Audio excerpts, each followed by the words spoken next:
जो है वो फंडामेंटल होता है, और फंडामेंटल्स में आपको initial understanding of Azure platform as a platform उसकी अंडरस्टैंडिंग मिलती है, but moreover theoretical side से। जब हम थोड़ा सा और इसके बाद और एक्सेल करना चाहते हैं तो we are going in associate. Associate certification जो है वो AZ-104 है। AZ-104 is somewhere enhanced form of AZ-900 because almost the curriculums are same, and AZ-104 जो है इसमें आपको प्रैक्टिकल सिनारियो बेस्ड क्वेश्चंस जो होते हैं उससे आते हैं एग्जाम में, और एक्सपेक्टेशन यही होती है। तो आफ्टर दिस एसोसिएट, एसोसिएट में और भी है, एआई इंजीनियर का है, डेवलपर का है, राइट। तो ये जो सर्टिफिकेशन है, इनके बाद फिर आप एक्सपर्ट लेवल पे जाते हो।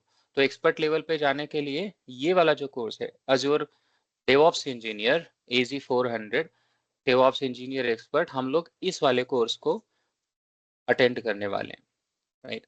तो इसका मतलब है कि there would be obviously a few prerequisites, क्योंकि अजूर डेवऑप्स सिर्फ Azure DevOps is not a cloud, it is a tool set जो अजूर क्लाउड के ऊपर बेस्ड है। और क्योंकि ये अजूर डेवऑप्स अजूर का डेवऑप्स वाला सिस्टम है, तो moreover it is related with Azure, कि हाँ अजूर के टूल्स से ऑटो अजूर के कंपोनेंट्स, अजूर प्लेटफॉर्म के साथ इंटीग्रेशंस, अजूर कुबरनेटिस, तो जितनी भी चीजें अजूर के साथ है कंपोनेंट, हम उसी की बात यहाँ पे ज़्यादा करेंगे। बट हाउएवर अभी मैं अजूर डेवऑप्स के ऊपर और ज़्यादा डिटेल में जब आपको हाई लेवल बताऊंगा तो आपको समझ में आएगा कि डेवऑप्स पहले हम लोग समझेंगे, थोड़ा सा थ्योरेटिकल इनिशिएट करेंगे। आप में से कुछ लोग ऐसे होंगे जो जिन्होंने अभी अजूर क्लाउड, अजूर डेवऑप्स या डेवऑप्स को इनिशियली स्टार्ट किया होगा, उनके लिए भी ये सेशन है उतना ही इक्वली इम्पोर्टेंट। तो हम लोग थोड़ा सा, मेरे पास कुछ स्लाइड्स है, एक ही स्लाइड है बेसिकली।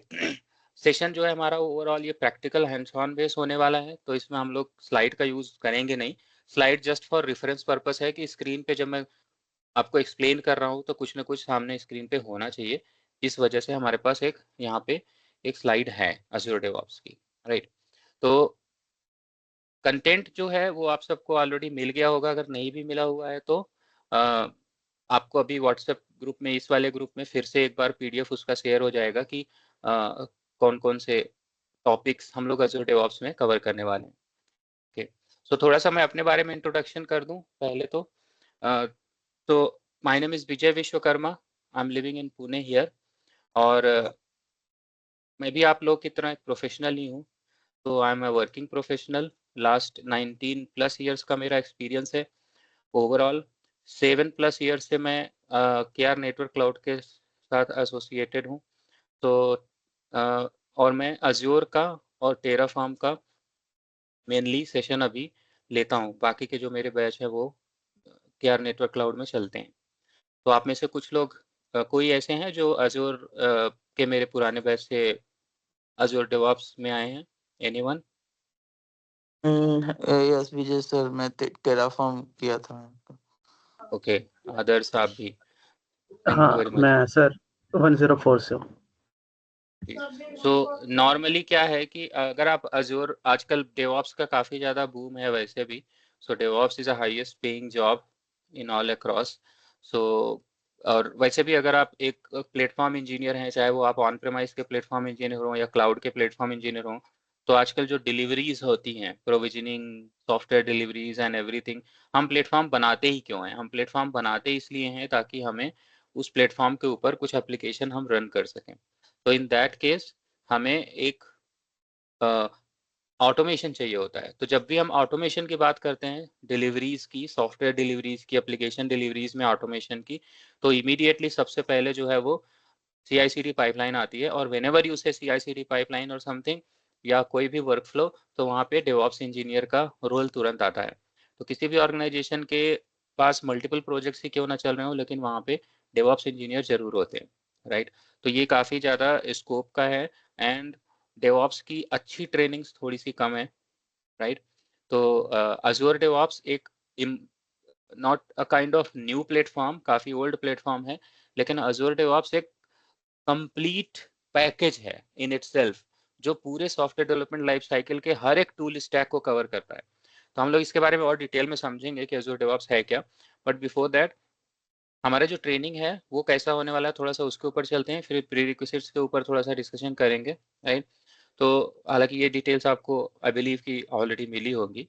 सो अजोर डेवऑप्स हमारा जो ट्रेनिंग है वो, जब भी हम लोग कोई टॉपिक स्टार्ट करेंगे हमारे क्यूरिकुलम से, तो हम लोग सबसे पहले मैं आपको थ्योरेटिकली उसको एक्सप्लेन करूंगा कि वो टॉपिक कैसा है। ये हमारे पास नोटपैड है, मैं नोटपैड का यूज़ करूंगा जहाँ पे टेक्स्ट में आपको डिमॉन्स्ट्रेट करके समझाने की कोशिश करूंगा। फिर मेरे पास सेम उसी टॉपिक को जब थ्योरेटिकली एक्सप्लेन कर लूंगा, तो फिर मैं आपको उसके, क्योंकि डेवऑप्स में हमें बहुत सारे कंपोनेंट्स को कनेक्ट करना होता है, तो ये बहुत क्रूशियल हो जाता है कि हम उसे ब्लॉक डायग्राम के थ्रू अच्छे से समझे कि कौन सा कंपोनेंट कहाँ पे रिलेट कर रहा है, कौन कैसे कनेक्ट कर रहा है। तो इन दैट केस हम लोग थ्योरेटिकल अंडरस्टैंडिंग के बाद फिर मेरे पास व्हाइट बोर्ड है। व्हाइट बोर्ड पे मैं आपके सामने ड्रॉ करूंगा, कंपोनेंट्स को सारे समझाऊंगा कि ये कैसे जा रहा है, कौन से तरीके से जा रहा है। तो ये होगा, एंड देन उसके बाद हम लोग प्रैक्टिकल सेशन पे जाएंगे। तो ये ओवरऑल ट्रेनिंग में कोई भी टॉपिक हम जब शुरू से लास्ट तक इनिशिएट करेंगे, तो वो पूरा टॉपिक पहले थ्योरेटिकल अंडरस्टैंडिंग, फिर उसके बाद डायग्राम से logical understanding. So theoretical, logical and practical, ये 3 तरह का एक ही टॉपिक का एक्सप्लेनेशन होगा, ताकि हर एक टॉपिक आपको बहुत अच्छे से ईजिली अडॉप्ट हो जाए, राइट। तो आप सब लोग भी इक्वली फोकस्ड रहिएगा पूरे सेशन के दौरान। काफ़ी इंटरेस्टिंग चैप्टर है और ऑटोमेशन वगैरह बहुत अच्छे लगते हैं सभी को, right. So this is how it is. And ये जो सेशन है इसमें आप लोगों से मेरी एक रिक्वेस्ट है कि प्लीज़ काउंट तो इधर केवल हमारे पास इस समय 9 लोगों का ही काउंट है, राइट, बिकॉज ये बैच भी पहला ही है, हमने स्टार्ट किया हुआ है। तो एक पेन एंड पेपर जरूर अपने पास रखिएगा, सो दैट कि आप सब लोग कोई भी जब इस सेशन को मैं एक्सप्लेन करता रहूँगा तो वहाँ पे बहुत सारे टॉपिक्स आपको आएंगे ऐसे जो आपको नोट कर लेने चाहिए, बड़े इंपॉर्टेंट होते हैं। मेरा भी, क्योंकि लास्ट 10 साल से लगभग मैं DevOps, Kubernetes and public cloud में ही हूँ। I am a consultant and trainer and solution architect also. कई सारे रोल मैंने प्ले किए हैं इन लास्ट 7-8 ईयर्स, 10 ईयर्स की जर्नी में। तो इसलिए ऑब्वियसली है कि मेरा जो एक्सप्लेनेशन आएगा किसी भी टॉपिक का, वो हमेशा रियल सिनारियो बेस्ड ही होगा और वो आपको काफ़ी बेनिफिट करेगा।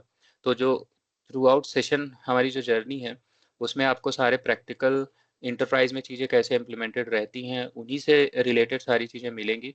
एंड आपको जो उसमें से क्वेश्चंस भी आपको जो पूछने हैं, please go ahead and ask questions. लेकिन क्वेश्चंस में कुछ ऐसे क्वेश्चंस जो हम बाद में समझने वाले, जो मैं आपको एक्सप्लेन कर दूं उसी से रिलेटेड क्वेश्चन तुरंत पूछा कीजिए।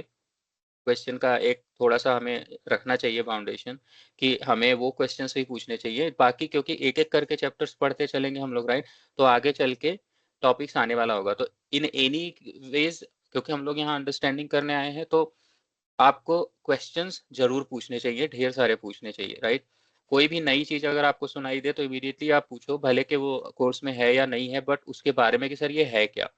सो I will try to explain it, ताकि आपका लॉजिक क्लियर होता चले और आप सारे डॉट्स एक दूसरे से कनेक्टेड करते चलो उस पूरे टॉपिक के साथ, राइट।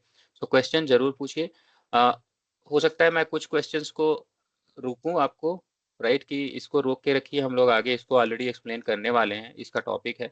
तो इन दैट केस में वो क्वेश्चन हम लोग आगे वैसे भी कवर करने वाले हैं। नोट पैड इसलिए इंपॉर्टेंट है because you will take a note of that question and then we can get it answered moving on, right. तो दैट इज हाउ आपको भी अपनी तरफ से करना है।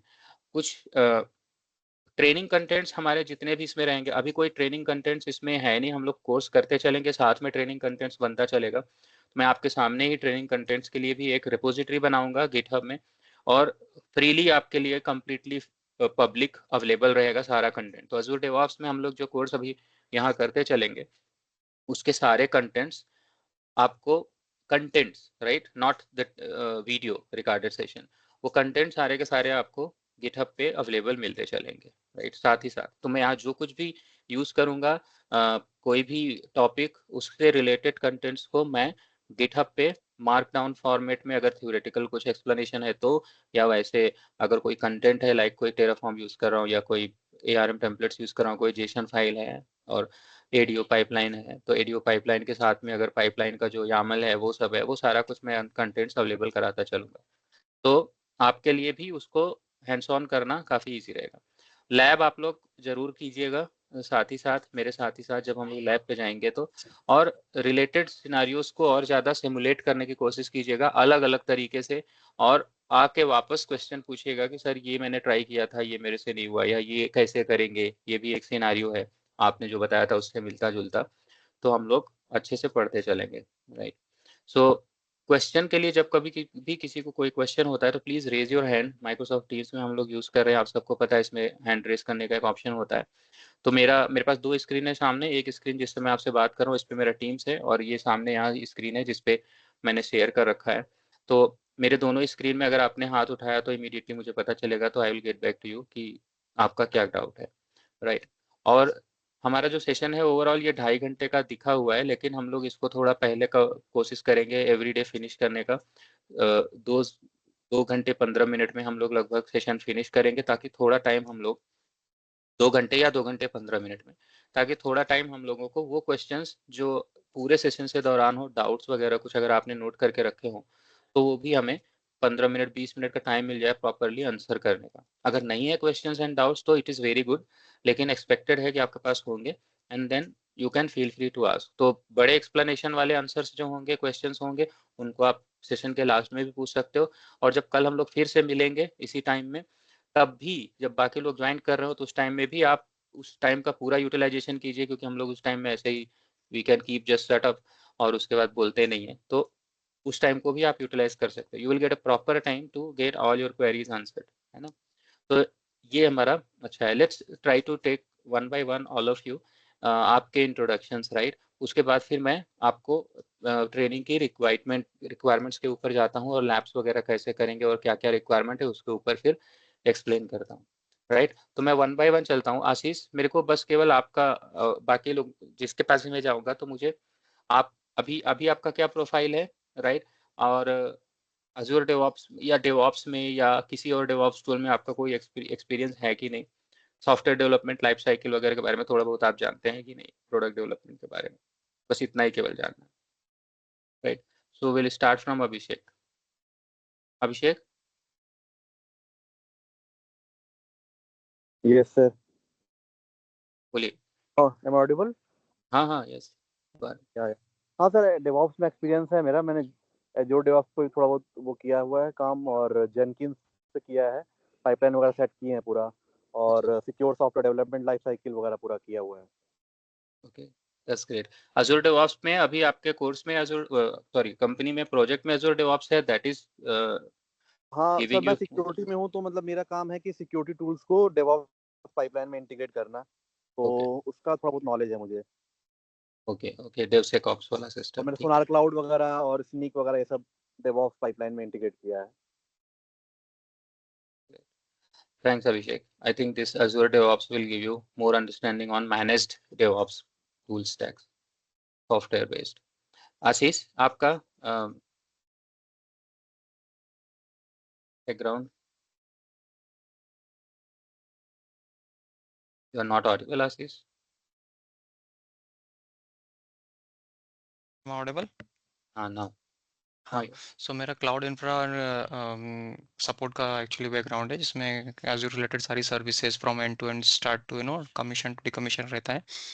इसमें प्रीवियस कंपनी में एज़्योर डेवऑप्स से भी लाइक 6 to 8 मंथ्स काम किया था, और अभी इस करंट कंपनी में like mix servers like Windows है, लिनक्स है, जिसमें टेराफॉर्म भी है, कुबरनेटिस भी है। सो आई एम लर्निंग दैट, लेकिन मुझे मोर एक्सपर्टीज लाइक विंडोज़ रिलेटेड है, तो मुझे एज़्योर डेवऑप्स एज़्योर के ही रोड मैप पे जो आपने दिखाया था उसी को आगे फॉलो करना है, एज ए 400 एंड ऑल। तो इसी के लिए मैंने ज्वाइन किया था। आगे मुझे टेराफॉर्म और लाइक कुबरनेटिस भी मेरा चल ही रहा है सर से, तो नेक्स्ट 2-3 मंथ्स का मेरा ये रोड मैप है for my self like. That's great, it's a good road map actually, because जब भी हम क्लाउड में जाते हैं तो एक तो आपको एक क्लाउड की अंडरस्टैंडिंग हो जाए, एक टेराफॉर्म की अंडरस्टैंडिंग हो जाए प्रोविजनिंग डीकमिशनिंग के लिए, एंड उसके बाद आपको कुबरनेटिस एंड डॉकर कंटेनराइजेशन की अंडरस्टैंडिंग हो जाए, फिर डेवऑप्स टूल स्टैक की, तो अपने आप में एक कंप्लीट पैकेज है इधर भी स्विच करने के लिए। तो it's a really very deadly combination. I always encourage everyone to go for all of these tool stacks, right. सभी में एक्सपर्टीज होनी चाहिए, that helps really a lot. Kuldeep, thanks Ashish, and welcome in session. Yeah, hi Vijay, hi all. Good morning. Thank you for arranging this training. So, what happened is like I'm working in Kindred Solutions. and I'm working an internal project in which we have Azure Cloud, we have Azure Kubernetes services, Jenkins, and GitHub. It's a repository. So these things we have, and like I did not go for any certification, but I'm working on Azure platform.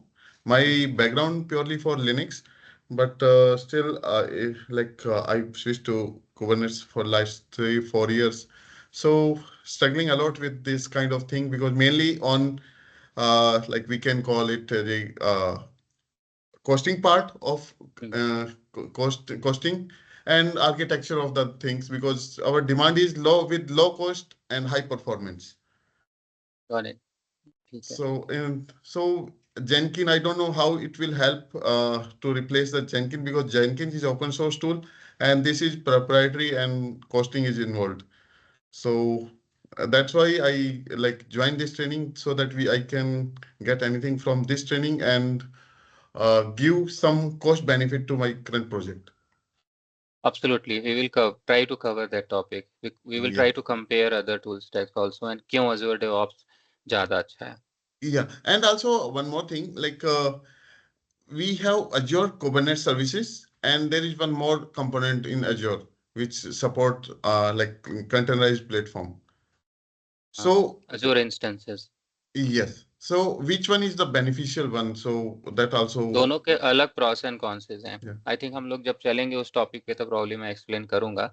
हालांकि Azure Kubernetes services in depth इस course में नहीं है, क्योंकि Azure Kubernetes services को अलग से नहीं पढ़ा सकते. एक्सपेक्टेशन है कि Kubernetes आपको पहले से थोड़ा बहुत आता होगा. Docker and Kubernetes थोड़ा बहुत इज क्वाइट फाइन, राइट. तो हम लोग Azure DevOps से उसको कनेक्ट करेंगे, सर्विस कनेक्शंस बना के, एंड देन उसके ऊपर डिप्लॉयमेंट्स वगैरह के लिए देखेंगे, because DevOps is more ever software delivery platform ना. ऐसा. Yes, because in AKS we have node pools, so our cost is high on AKS part mainly. Like Right, it goes around $5,000 understand, or $8,000. So they want us to minimize it to like 3-4 thousand, like at least. Right, I understand that. लेकिन as I said सभी platform के अलग अलग pros and cons हैं, तो किस में क्या फिट होता है उसको देखना पड़ता है. And there are other ways also to lower down the cost. Will see that. Like mainly architectural things is we are part of like SREs and something, so we have to deliver all the solutions in build. So right, I understand that. तो उसमें वो costing तो खैर है, लेकिन there are other ways also. But as I said this is Azure DevOps related course, तो Azure DevOps की चीजें ज्यादा होंगी. Kubernetes को का cost minimization and other things उसका वो आर्किटेक्चरल प्लेटफॉर्म से रिलेटेड है, DevOps से रिलेटेड नहीं है. DevOps का KPI है नहीं वो कॉस्ट मिनिमाइज करना, बट फिर भी we will try to cover it as much as possible. okay, thanks. thank you. Others? Hi, others. Hi, Vijay. Good morning. So basically, I am from sales background, and I just wanted to switch my career transition into cloud focused role. That's why I also joined AZ 900 and 104 batch. And just for reference, from your teaching, I have cleared my AZ 900 certification successfully. Great. And so I just wanted to work and learn more. So this is completely bonus for me, whatever you taught. And might be I have some silly questions also. So please bear with me if it is.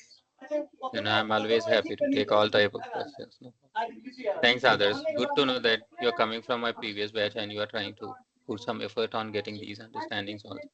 It's actually very good, because even if you come from any of the background, I explained it already. It's gonna always helpful to have DevOps understanding of everybody. Thanks, others. Yes. Thank you. Vamsi. Hi, Vamsi.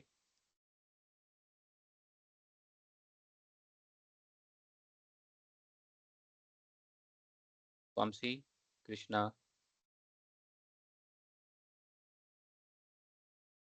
You can unmute yourself, Vamsi. If you are speaking, I'm not sure if you have unmuted, because yeah, hi. Yeah, hi, that's Vijay. okay. Sorry, I was Now, speaking. Yeah, hi. My name is Vamsi. Currently, I'm working as a Linux administrator, and long back I have trained in AWS, and after that I lost the touch. And right now I'm concentrating on Azure and all the things. So on this training, I will get experience on this. Okay, that's great. Have you ever had any understanding on software development or how the applications are getting developed or something basic? Yeah. Okay, lovely. Then you'll get all of these things. Anyways, we are going to talk about what should be the prerequisites of getting this Azure DevOps training. Okay. We'll try to understand, right? We'll try to assess ourselves also that how much we can go. But by the way, Okay. anything which is, let's say, not known to any of you, I'm going to explain it. So ऐसा भी नहीं है कि थोड़ा basic है तो, right? Okay. And yeah. And where do you stay, Vamsi? You are in North or? I'm from Bangalore. Okay, so mixing Hindi and English would not be a challenge for you, is it? Fine for me. Okay, lovely. Arnab, hi. Good morning. Arnab, you can. Yeah, hi. हाँ. Yeah, good morning. Yeah, actually, I'm working as a DevOps engineer. So I'm in Bangalore right now, and my on AWS actually. So I'm here to learn the Azure things. So it's in अच्छा. demand. Yeah. Okay, very good. So Azure DevOps is a DevOps platform. So guys, just one more thing to explain, because now Arnab is saying that he's coming from AWS background. So it's not like this is the Azure DevOps we can only use with Azure, because it is Azure DevOps. So it doesn't mean that we can use only it. Azure DevOps is a DevOps tool stack, which is software as a service based. I'll explain it later on, right after this introduction session. So Azure DevOps we can use with any of the cloud, even with the on-prem also we can use Azure DevOps. That's the way how Azure DevOps works, right? So I'll draw all the diagrams, necessary communications, connections, etc., and then we'll explain about it. Okay. Thanks, Arnab. Puneet? Yeah, hi Vijay. I'm working with Coforge as a Linux administrator from last 2 years, and my current profile is Linux. A part of this, I am working on some Azure servers. So I am starting for the DevOps career. So I am starting this as a first class or first training for DevOps. Okay. So DevOps, you have never had any understanding on DevOps. This is the first time you're trying to get. Yes, on Acha. practically, I have never done worked on any project, but I have learned on from YouTube that about Git, Kubernetes, and Jenkins, Ansible, etc. Very good. बहुत बढ़िया. इतना है तो फिर काफी है. This is really wonderful. Thanks, Puneet. This will really help you a lot. तो थोड़ा सा अगर initial understanding है ना तो it's gonna work out. Thanks. So Rahul Agarwal, hi. Good morning. Hey, hello, sir. Am I audible clearly, sir? Yes. Loud and clear. Hey, hi, sir. This is Rahul. I'm having DevOps background, and I have worked on a DevOps tool including Git, GitLab, GitHub, and Terraform, along with creation of resources on AWS and Azure. I have created CI/CD pipelines in Jenkins and in GitLab also, and I have also joined your Terraform classes that you did it. So I have experience in Terraform also. So and I have worked on Docker, Kubernetes, as well as on OpenShift. So these tools I have worked. So I want to just add on one more skill in my skill set as an Azure DevOps. So that's why I enrolled myself in this course. Great, rich of experience. Thanks, Rahul. Welcome again. Thank you, sir. Then we have Raju. Hi, Raju. हाँ sir sir मेरा Linux and AWS background है और मुझे एजोर का कुछ भी idea नहीं है, तो मुझे ये एक क्वेरी था कि एजोर डेवऑप्स से पहले एजोर करना चाहिए, एजोर क्लाउड का पहले करना चाहिए, या एजोर डेवऑप्स में दोनों क्लाउड भी कवर होंगे? तो Azure DevOps में एक्चुअली DevOps कवर होता है on Azure platform. So Azure को पहले से बेसिक Azure की अंडरस्टैंडिंग होनी चाहिए, वो हेल्प करता है. बट अगर आपको बेसिक Azure की अंडरस्टैंडिंग नहीं भी है तो ऐसा नहीं है. मैंने अभी जब एक्सप्लेन कर रहा था आई थिंक आदर्श का क्वेश्चन, तो उनके इंट्रोडक्शन में नहीं बोला था कि वो AWS बैकग्राउंड से आते हैं, तो Azure DevOps एक टूल स्टैक है जिसको हम AWS के साथ या GCP या किसी या ऑन प्रेम के साथ भी यूज कर सकते हैं. तो हम लोग Azure DevOps पढ़ने वाले हैं, जो कि एक DevOps टूल स्टैक है, DevOps प्लेटफॉर्म है SaaS बेस्ड, जो किसी के साथ भी यूज हो सकता है. नॉट नेसेसरली आपको Azure पहले से आता है तो वो बोनस पॉइंट्स होता है. तो आप फिर भी सेशन में रह सकते हैं, आपको डेवॉप्स की अंडरस्टैंडिंग प्रॉपर हो जाएगी by using Azzur DevOps tool, right. अभी इस पे और जाएंगे ना तो और आपका जब अभी मैं अजूर डेवॉप्स को क्लैरिफाई करूंगा तो आपको और ज़्यादा अंडरस्टैंडिंग हो जाएगी कि आपको करना चाहिए कि नहीं। Ravi, hi Ravi, good morning. Yes sir, good morning sir, good morning sir. मैं सिस्टम एडमिन हूँ, विंडोज सिस्टम एडमिन, और अभी ऑन प्रेमिसेस का वो देखता हूँ मैं। ठीक है, अभी क्या है कि हमारी कंपनी क्लाउड पे जा रही है। ठीक है, तो उस क्लाउड के तो उसमें मैंने ये A104 का वो किया था क्लाउड पे। ठीक है, कोर्स किया था। उसके बाद फिर मैं चाहता हूँ कि ये नॉन आईटी कंपनी है, तो मैं चाह रहा था कि थोड़ी आईटी कंपनी में वो करूँ। अभी रिसेंटली बैंगलोर में शिफ्ट हुआ हूँ मैं, तो मैं चाह रहा था कि इसको, मैं वैसे दिल्ली का हूँ लेकिन अभी तो आप बैंगलोर में करियर परस्यू करना चाहते हैं अजूर डेवॉप्स को यस करने के बाद? Okay, yes sir. अजूर का थोड़ा बहुत अंडरस्टैंडिंग या हाँ हाँ सॉफ्टवेयर सर, हाँ डेवलपमेंट? हाँ हाँ हाँ, वो मैंने वो वैसे ही कोई मेरा आईटी सॉफ्टवेयर डेवलपमेंट के उसमें नहीं है, मेरा नॉन आईटी उसमें रहा है, मतलब कि नॉन आईटी फॉर्म में रहा है कंपनी जो है ओके मेरा, ओके, एजुकेशनल वगैरह रहा है। ठीक है, तो अभी चाहता हूँ कि मैं इसको स्विच करूँ यानी कि सॉफ्टवेयर कंपनी में। ठीक है ठीक है, that's great, good to know Ravi, ये हेल्पफुल है, हाँ इट्स ऑलवेज फील गुड। जी, thank you. Welcome again.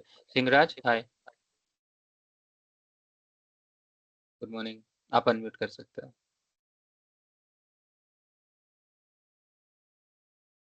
Singhraj, आप अगर बोल रहे हो तो आपने haven't unmuted yourself.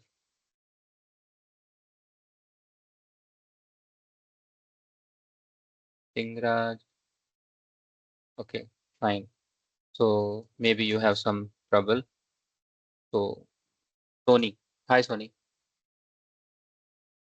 Hi Vijay sir. Hi everyone. So currently I'm working in Comviva Technology and as a technical lead. I'm working in I have background from Linux only and I have knowledge on the Azure cloud and the DevOps tools I have also learned. I mean from myself only. The only I have knowledge but not the like experience on this. So Got it. I want to move on the Azure DevOps in my career. That's why I'm learning this. Okay, that's really great because this Azure DevOps is a full packaged tool, right, for DevOps.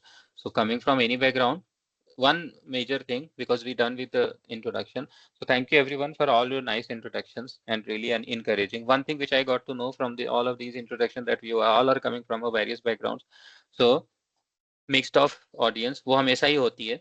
So आप सबको कुछ लोग जो 2-3 request हैं। पहला ये कि कुछ लोग जो ऑलरेडी डेवऑप्स में हैं या अज़ूर डेवऑप्स में थोड़ा बहुत करके आए हैं या वैसे होल्ड योर ब्रीथ, क्योंकि मैं थोड़ा सा इनिशिएट करूंगा तो हम लोग थोड़ा सा व्हाट इज डेवऑप्स इस तरह से थोड़ा बेसिक से चलेंगे, बिकॉज एक फ्लो बनेगा। और वो लोग जो डेवऑप्स के लिए नए हैं, because this is Azure DevOps का मतलब ये नहीं कि डेवऑप्स पहले से आएगा फिर आप एज अ टूल इसमें स्विच करें।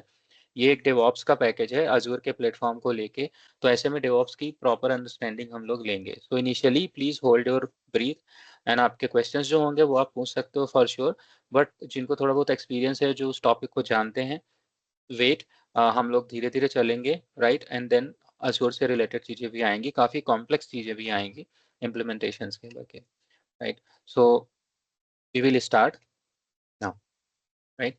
सो first thing first, the bigger question or always we start, so let's get started with the session, right? So पहले हम जाएं इस पे और what is cloud computing and all discuss करें, राइट। DevOps के बारे में भी हम लोग डिस्कस करें, एक दो चीजें Azure DevOps को लेके वो क्लियर कर लेते हैं। तो फर्स्ट थिंग इज कि उसको इनफैक्ट Azure DevOps को भी समझने के पहले ये स्लाइड समझनी जरूरी है, ताकि फिर मैं आपको बताता हूँ कि चीजें काम कैसे करती हैं और कैसे आप बाकी के टूल से, like how Jenkins is different and how Azure DevOps is different, right? And even the question like how it can save my cost, etc. when it comes to move from Jenkins and some other tools, right? तो देखो यहाँ पे क्या है, सबसे पहले बात करते हैं क्लाउड कंप्यूटिंग। तो क्लाउड कंप्यूटिंग का वैसे तो बहुत इजी सा डिफिनीशन है, होता है, right, but if you try to break down cloud computing then आप इसके बारे में थोड़ा ज्यादा अच्छे से समझेंगे। तो anyone who is coming from my Azure course, Adarsh? नहीं ना? Yes, yes, yes. I was there. So I think In my Azure session, I always initiate the discussing about what is cloud computing. आदर्श आप mute पे चले जाइए, बहुत background noise है। तो वही चीज यहाँ पे हम एक्सप्लेन करने वाले हैं कि जब कभी भी आपको क्लाउड कंप्यूटिंग या ऐसा कोई भी टर्मिनोलॉजीज को बारे में अगर समझना है, तो यूजुअली आप उसे ब्रेक डाउन करके समझ सकते हैं। सो पहले ये समझते हैं क्लाउड कंप्यूटिंग में कंप्यूटिंग वाला पीस क्या है, फिर उसके बाद क्लाउड, राइट। तो दोनों को अलग अलग समझेंगे तो हम बड़े आराम से समझ लेंगे। सो कंप्यूटिंग का मतलब होता है any unprocessed data when you are putting in a system and the system is processing it and you are the meaningful outcome, that is processed data. So unprocessed or raw data computing, processed or meaningful data. So ये process हमेशा computing कहलाता है। अब वो image processing हो रहा है फिर भी कंप्यूटिंग है फोटोशॉप पे, राइट। कोई आर्टिफिशियल इंटेलिजेंस चल रहा है वो भी कंप्यूटिंग परफॉर्म कर रहा है। इमेज प्रोसेसिंग मैंने बताया, वीडियो प्रोसेसिंग मैंने, राइट, कोई भी टेक्स्ट प्रोसेसिंग आप कर रहे हैं, एक स्लाइड बना रहे हैं, that is also a kind of computing. So anything and everything जो भी हम कंप्यूटर के ऊपर टास्क कर सकते हैं वो टास्क एक्चुअली कंप्यूटिंग का टास्क कहा जाता है, बिकॉज उसमें सीपीयू और मेमोरी इन्वॉल्व होता है। तो दैट इज कंप्यूटिंग।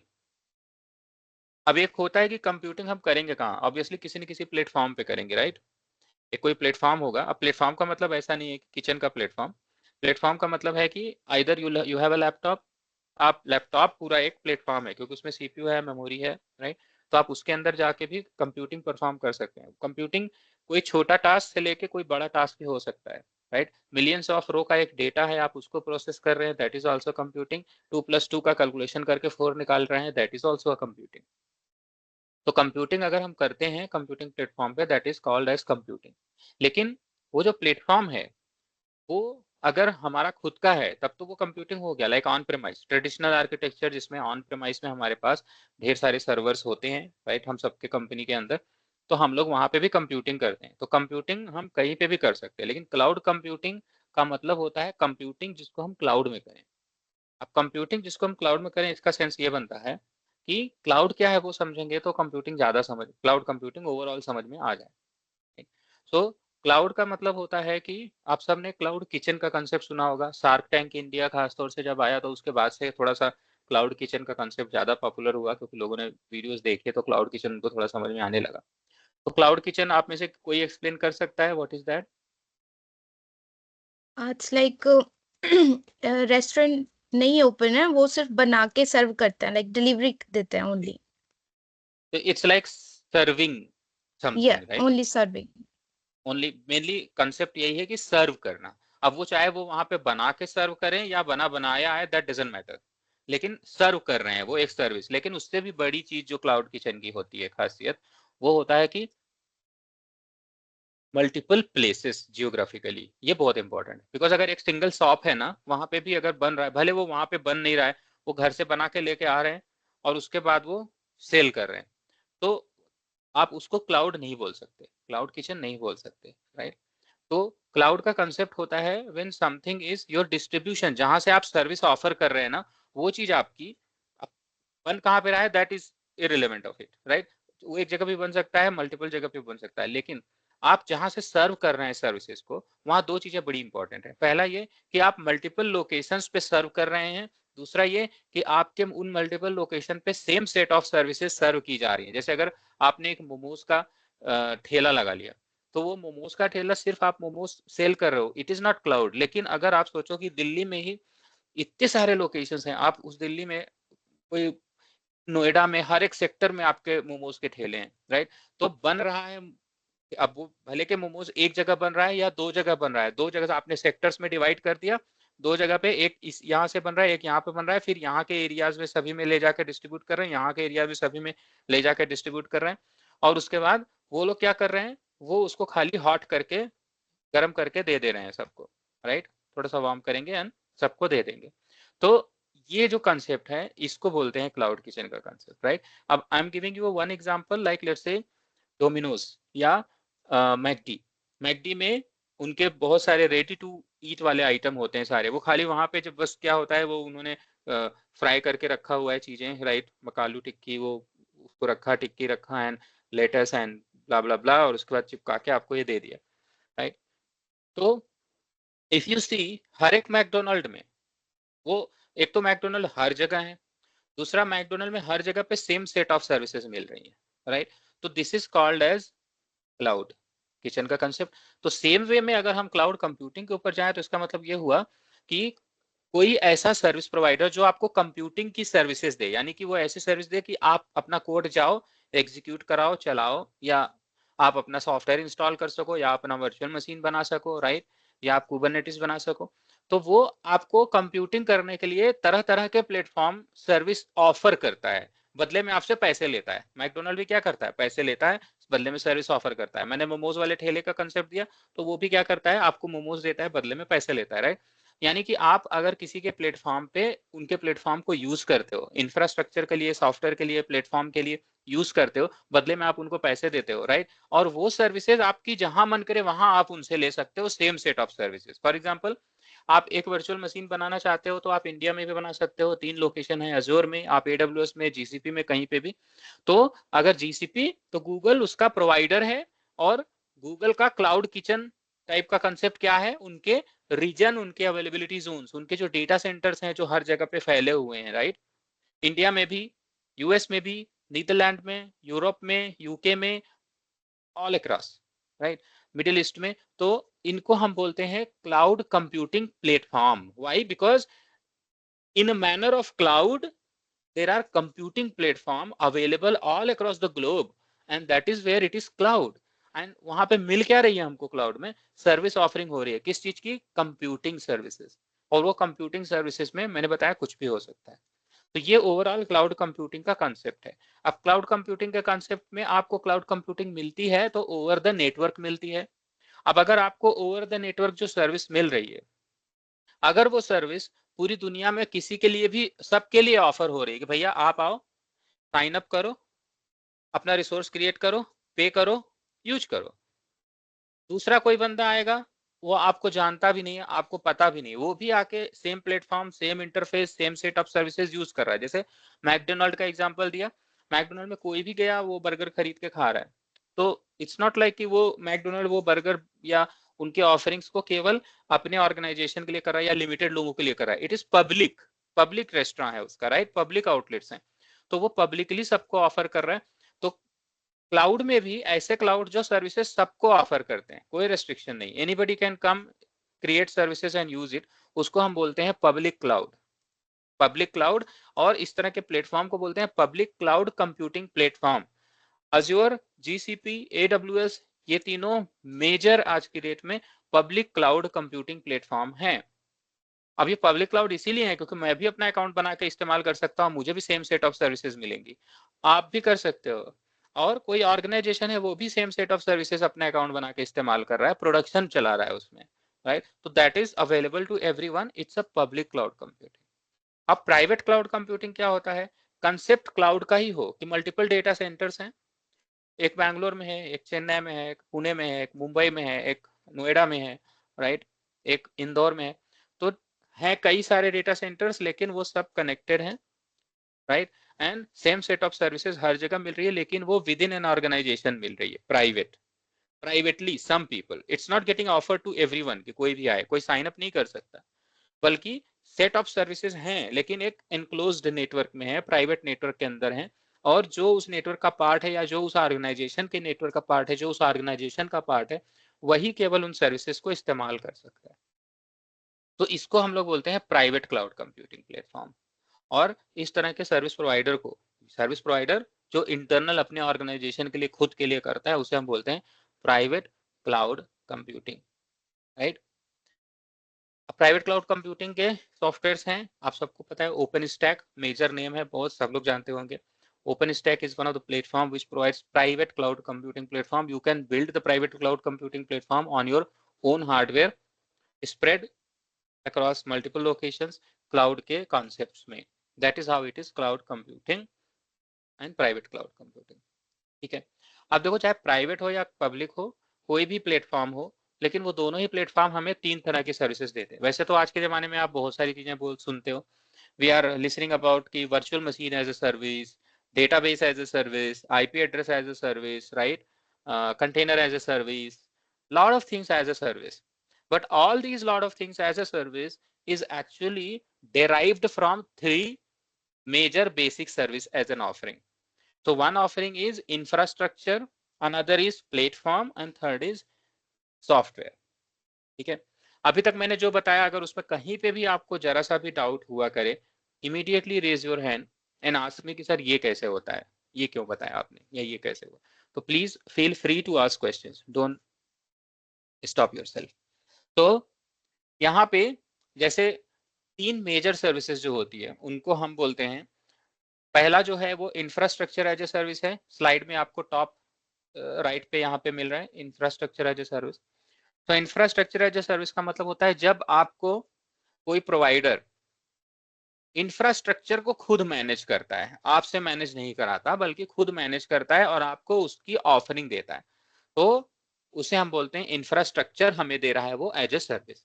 अब इंफ्रास्ट्रक्चर हमें दे रहा है एज ए सर्विस का मतलब आईपी एड्रेस इंफ्रास्ट्रक्चर है, वर्चुअल मशीन इंफ्रास्ट्रक्चर है, right, load balancer, hard disk, right, storage, all of these things are about virtually infrastructure है. तो इंफ्रास्ट्रक्चर को इस्तेमाल करके हम किसी भी तरह का प्लेटफॉर्म बना सकते हैं. जैसे अगर वर्चुअल मशीन आपको मिल गई तो आप उस पर चाहे ओएस विंडोज का इंस्टॉल करो चाहे लाइनक्स का इंस्टॉल करो, कर सकते हो.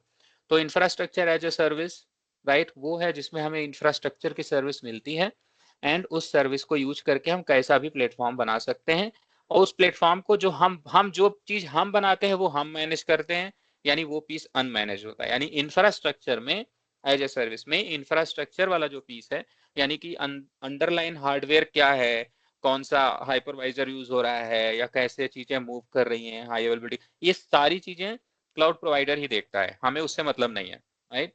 उसने नीचे कौन सा सर्वर लगाया हमें मतलब नहीं है, हमने अपना वर्चुअल मशीन बना लिया, हमें बनाने की फैसिलिटी है, that is it what we want, right. Underneath hardware जल गया, फूक गया, उसको बाद में रिप्लेस करना है या पीछे कौन क्या कर रहा है नेट हमें नहीं मतलब उससे. हमने अपना नेटवर्क बनाया, हमने अपना आईपी एड्रेस बनाया, हमने अपना वीएम बनाया, हमारा चल रहा है.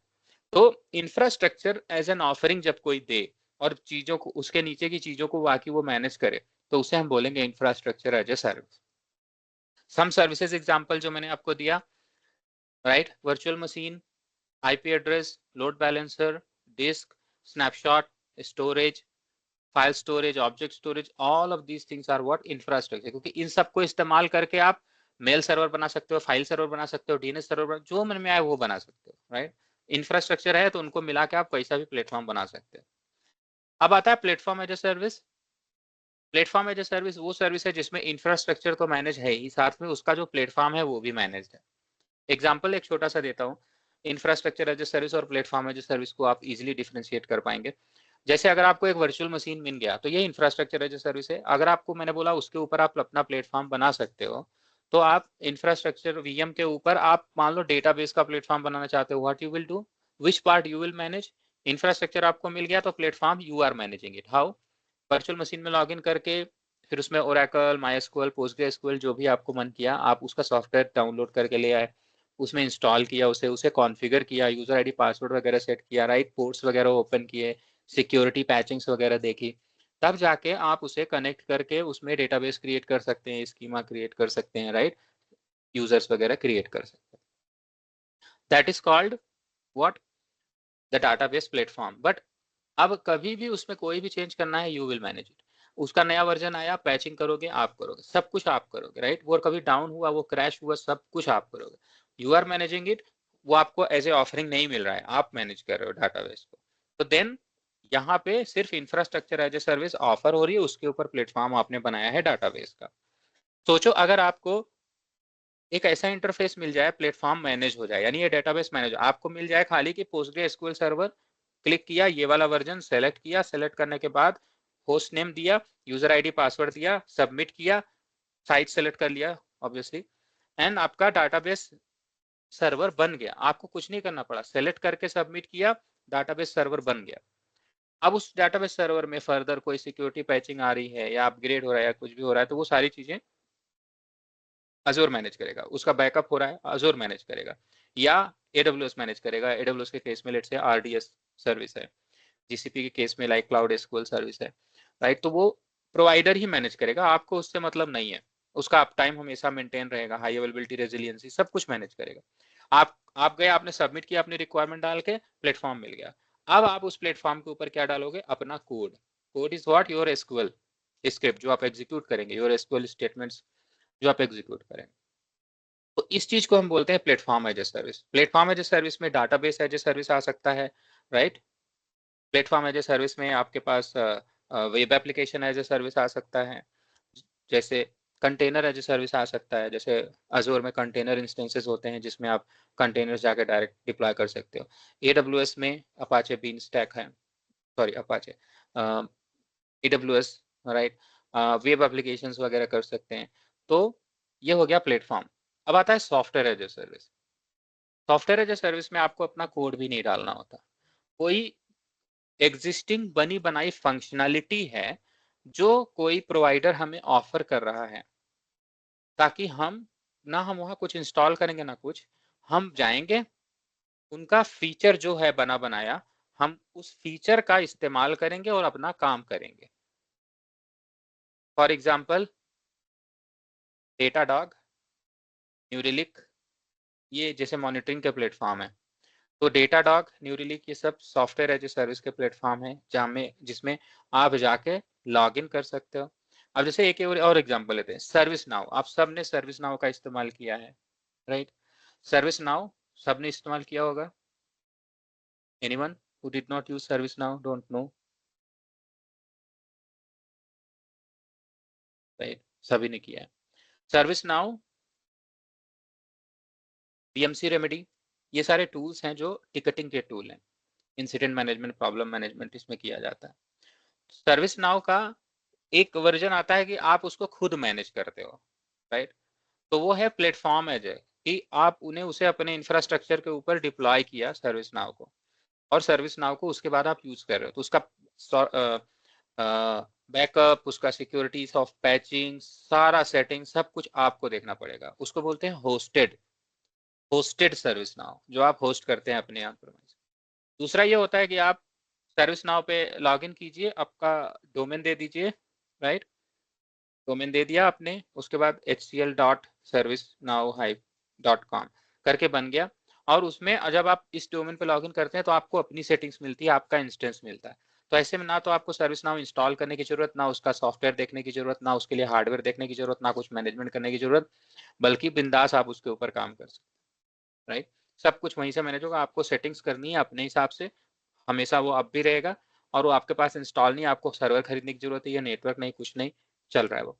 तो this kind of services we call it as software as a service, SaaS based service, जो इधर में। अब SaaS बेस्ड सर्विस का सबसे बड़ा एग्जांपल है जिससे हम लोग अभी कनेक्टेड है, माइक्रोसॉफ्ट टीम्स का एक सर्वर, राइट। पहले ऑफिस कम्युनिकेटर आता था, ऑफिस कम्युनिकेटर के बाद स्काइप फॉर बिजनेस आने लगा। ये सारे जो टूल हुआ करते थे उनको हम अपने ऑन प्रीमिस में इंस्टॉल करते थे, और उसके बाद उसका जो क्लाइंट है वो हमारे विंडोज मशीन में रहता था। लेकिन हम उसे अपने पास इंस्टॉल करते थे तो वो सॉफ्टवेयर एज ए सर्विस नहीं था, क्योंकि हमें उसे मैनेज करना पड़ता था उसके सर्वर को। लेकिन अब जब यही चीज हम लोग माइक्रोसॉफ्ट एक्सचेंज 365 जिसको बोलते हैं उस पर चले गए, तो हम गए, अपना डोमेन अटैच किया, साइन अप किया, और उसके बाद माइक्रोसॉफ्ट टीम्स हमारे अकाउंट बन गया। अब हम अपने यूजर्स ऐड करके उसमें माइक्रोसॉफ्ट टीम्स बना सकते हैं। माइक्रोसॉफ्ट एक्सचेंज में हम लोगों ने ईमेल कर लिया। तो ये सारी चीजें जो है, गूगल का वर्क स्पेस हो गया, राइट, जीमेल हो गया, ये सारी चीजें सॉफ्टवेयर एज ए सर्विस, ठीक है। थोड़ा थोड़ा आइडिया सबको मिल रहा है कि इन तीनों में डिफरेंशिएशन क्या है, या इसमें कोई डाउट है किसी को? All good?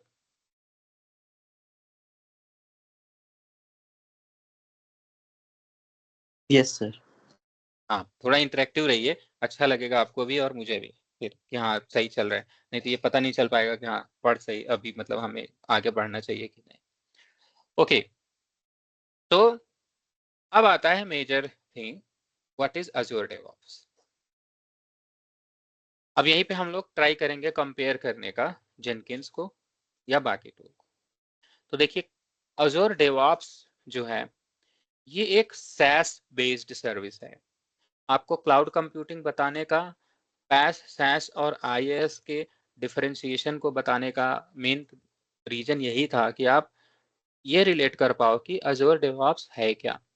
अजूर डेवऑप्स एक सॉफ्टवेयर एज ए सर्विस है इस सॉफ्टवेयर एज ए सर्विस, और ये एक स्टैक है। स्टैक का मतलब होता है जब कई सारे कंपोनेंट जो एक दूसरे को कंप्लाइंट करते हैं, राइट, उनको बोलते हैं। जैसे हमारा अजोर डेवऑप्स जो है ये एक सास बेस्ड सॉल्यूशन है, software as a service solution है। इसमें कई सारे कंपोनेंट होते हैं जो सॉफ्टवेयर डेवलपमेंट को या डेवऑप्स के कंपोनेंट होते हैं जो हमें चाहिए होते हैं। तो पहले थोड़ा सा समझते हैं कि यार डेवऑप्स का कंपोनेंट होता क्या है, राइट, तो हमें और अच्छे से समझ में आएगा। तो उसको समझने के लिए हमें थोड़ा सा ये समझना पड़ेगा कि what is software development. Software development क्या चीज है, एक सॉफ्टवेयर डेवलपमेंट क्या चीज है। तो सॉफ्टवेयर डेवलपमेंट का मतलब होता है, anybody can explain me what is software development या व्हाट इज SDLC?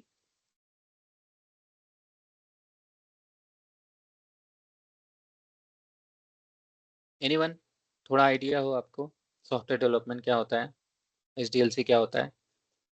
नहीं आता है तो it's fine, I will try to explain. Like through which we can define our software, how it can process, build, and how at last we can maintain that. So it's basically a structure life cycle of software install, means build to delivery. Exactly, more सही है ये। So basically we'll talk about what is software development. So software development is like any kind of application for any use case you want to develop using code. If you are coding something from scratch, any kind of software you are trying to develop, right? हमें अगर बहुत ज्यादा इसको करें तो जैसे सबसे पहले छोटे छोटे क्या होते हैं, फंक्शंस। सबसे पहले होता है कोड। आप कोड लिखते हैं तो code is like echo hello world, this is also code, है ना। फिर echo hello world is one, then you multiple code के कई सारे स्टेटमेंट्स को आप मिक्स करते हैं, तब बनता है function, right. What is function? Function is जहां पे एक पर्टिकुलर टास्क हो कोई, वो आप परफॉर्म करना चाहते हैं। जैसे फॉर एग्जांपल बैकअप लेना चाहते हैं, तो आप बैकअप लेना चाहते हैं इज ओके, बट आप सिंगल एक प्रोग्राम लिख सकते हैं और एक फंक्शन लिख सकते हैं। फंक्शन वो हो गया जिसमें आपने लिखा कि हाँ बैकअप कैसे लेते हैं, और जब कभी भी आप प्रोग्राम क्या हो गया, कई सारे फंक्शंस को एक साथ कॉल, कई सारे फंक्शंस को मिला के एक प्रोग्राम हो जाता है। तो अब आपने उसमें कई सारे फंक्शंस में जहां कहीं पे भी आपको उस फंक्शन को कॉल करने की जरूरत पड़े, आपने कोड में लिख दिया, वो फंक्शन कॉल हो गया, राइट। तो उसको बोलेंगे प्रोग्राम। फिर प्रोग्राम, कई सारा प्रोग्राम मिला के फिर बनता है एक full fledge software. What is software development? जब कोई भी सॉफ्टवेयर को डेवलपमेंट किया जाए तो उसके बहुत सारे स्टेजेस होते हैं, राइट। डेवलपमेंट करना डेव एनवायरनमेंट में, फिर उसकी QA टेस्टिंग परफॉर्म करना, फिर टेस्टिंग परफॉर्म करने के बाद उसे लोअर एनवायरनमेंट में डिप्लॉय करना, उसको सिक्योरिटी एनालाइज करना, राइट।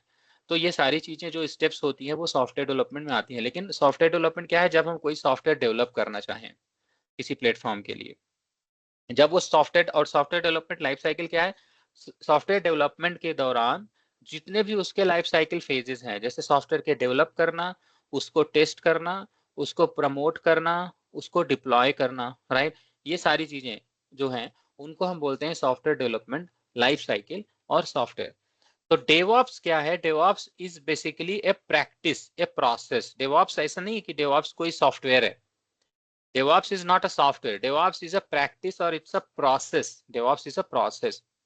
अब देखो, जब भी हम डेवलपमेंट करते हैं किसी सॉफ्टवेयर का, तो सॉफ्टवेयर के डेवलपमेंट में दो लोग इंगेज होते हैं नॉर्मली। पहले के केस में भी ऐसा ही होता था कि आप प्लान करते थे, सॉफ्टवेयर का स्कोप डिफाइन करते थे, कोड ऑथर करते थे। डेवलपर्स होते हैं मेनली जो सॉफ्टवेयर डेवलपमेंट करते हैं, उनकी एक्सपर्टीज जो होती है वो हमेशा सॉफ्टवेयर डेवलपमेंट में होती है। उनको कोडिंग करना अच्छे से आता है, उनको बोलते हैं सॉफ्टवेयर डेवलपर।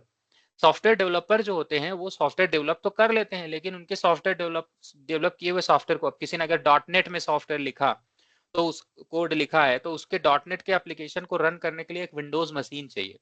उस विंडोज मशीन में कोई बंदा होना चाहिए जो विंडोज मशीन डिप्लॉय करेगा विंडोज सर्वर। उसमें ही has to setup .NET IIS install करना पड़ेगा, फीचर इनेबल करके माइक्रोसॉफ्ट का। फिर उसमें .NET डिप्लॉय करना पड़ेगा, कौन सा वर्जन है उसको IIS के साथ प्रॉपर इंटीग्रेट करना पड़ेगा, उसके कोड को फिर डिप्लॉय करना पड़ेगा, और तब जाके उसका जो .NET का कोड है वो प्रोडक्शन में रन करेगा as a website, web application. या कोई अगर जावा पे एप्लीकेशन लिख रहा है तो वो जावा पे कोड अपना लिखेगा स्प्रिंग बूट या किसी फ्रेमवर्क में, फिर वो अपने एप्लीकेशन के उस स्प्रिंग बूट के कोड को मावेन या ग्रेडल या किसी ऐसे बिल्ड टूल के थ्रू उसको बिल्ड करेगा, जार फाइल बनेगी, फिर वो ओपन जेडीके का कंटेनर लेगा, जार फाइल को उसमें पैकेज करेगा और उसके बाद रन करेगा, राइट। तब जाके उसका jar file as an application run करेगी। तो लाइनक्स प्लेटफॉर्म चाहिए। तो ऐसा सॉफ्टवेयर डेवलपमेंट आपने किया तो किसी न किसी लैंग्वेज में, प्रोग्रामिंग लैंग्वेज में आप करोगे, और उस प्रोग्रामिंग लैंग्वेज में उस सॉफ्टवेयर को आप बिल्ड करोगे, पैकेज करोगे और रन करोगे। तो जहां आप रन करोगे, राइट, ये पहले क्या है, बिल्ड करना, पैकेज करना, टेस्ट करना, ये सॉफ्टवेयर डेवलपमेंट का लाइफ साइकिल है। लेकिन एट द एंड एक लोकेशन आएगा जहां आप डिप्लॉय करोगे, कोई तो प्लेटफॉर्म होगा जहां डिप्लॉय करोगे। तो वो जो डिप्लॉय करते हो उस प्लेटफॉर्म को कौन मैनेज करता है, कोई विंडोज एडमिनिस्ट्रेटर होगा, कोई लाइनक्स एडमिनिस्ट्रेटर होगा, वो मैनेज कर रहा होगा, या साथ में कोई मिडिलवेयर एप्लीकेशन का बंदा होगा, वो मैनेज कर रहा होगा, राइट। तो प्लेटफॉर्म इंजीनियर, जो उनको हम बोलते हैं ऑपरेशनल इंजीनियर्स, राइट, ऑपरेशनल्स। तो डेवलपर्स हो गए और हमारी ऑपरेशन टीम हो गई। ऑपरेशन टीम वो है जो प्लेटफॉर्म का ऑपरेशन देखती है, प्लेटफॉर्म बनाती है, प्लेटफॉर्म को ऑपरेट करती है, राइट। तो सॉफ्टवेयर रन करने के लिए हमें क्या चाहिए होता है, प्लेटफॉर्म, राइट। और प्लेटफॉर्म को मैनेज करने के लिए प्लेटफॉर्म की ऑपरेशनल टीम होती है, प्लेटफॉर्म का ऑपरेशन होता है, और सॉफ्टवेयर डेवलप करते हैं तो उसमें डेवलपमेंट प्रोसेस का अपना एक साइकिल चलता है। तो ये दोनों साइकिल, प्लेटफॉर्म मैनेजमेंट का साइकिल और सॉफ्टवेयर डेवलपमेंट का साइकिल जो है वो दोनों चलते हैं अलग अलग। पहले ये अलग अलग चलते थे, तो एक ऐसा प्रैक्टिस की जरूरत पड़ी कि यार इनके बीच के गैप को ब्रिज कर दिया जाए। तो how we can go ahead and bridge the gap between the software development and platform management. तो वहां पे एक प्रोसेस प्रैक्टिस बनाया गया, उसको बोलेंगे डेवऑप्स। सो डेवऑप्स को हम ब्रेक भी कर सकते हैं। ये देखो सॉफ्टवेयर डेवलपमेंट लाइफ साइकिल का एक छोटा सा डायग्राम है। ट्रेडिशनल वर्कफ्लो क्या होता है, बहुत सारी टीम्स होती हैं जो काम करती हैं। जैसे डेवलपर होता है, यहाँ लेफ्ट टू देखें, लेफ्ट टू राइट, डेवलपर होता है, वो क्या करता है, वो कोड को लिखता है, वो कोड को किसी सोर्स कोड मैनेजमेंट सॉफ्टवेयर में, SCM सॉफ्टवेयर में अपने कोड को पुश करता है। सॉफ्टवेयर डेवलपमेंट अपने आप में एक कॉम्प्लेक्स सिस्टम है जहाँ पे कि कई सारे लोग कोलैबोरेटिवली अलग अलग प्रोग्राम पे, अलग अलग फंक्शंस में, अलग अलग फीचर ब्रांचेस में काम करते हैं, अलग अलग फीचर के ऊपर काम करते हैं, उनको डेवलप करते हैं, डेवलप करके फिर वो मर्ज करते हैं। तो ये सारे प्रोसेस को सोर्स कोड मैनेजमेंट सिस्टम के थ्रू ही हैंडल किया जा सकता है, जिसमें कई सारे डेवलपर एक साथ काम करें। कहीं पे भी अगर आपको कोई भी डाउट आएगा या कोई चीज आपको जाननी होगी और डिटेल में, तो मुझे वहां पे बोल दीजिएगा, आई विल एक्सप्लेन दैट। तो कई सारे डेवलपर्स एक साथ कोलैबोरेटिव एनवायरनमेंट में कोड को लिखते हैं, उसको कमिट करते हैं, और अलग तरीके से किया जाता है, इसीलिए उसको बोलते हैं सोर्स कोड मैनेजमेंट। हमारे पास सोर्स कोड मैनेजमेंट होता क्या है, इसके लिए हम लोग बहुत डिटेल में पढ़ने वाले हैं सोर्स कोड मैनेजमेंट को, don't worry. Source code management का पूरा कोर्स है हमारे पास, एक पूरा टॉपिक है, क्योंकि हमारे पास अजूर डेवऑप्स में भी हमारे पास है सोर्स कोड मैनेजमेंट करने का सिस्टम।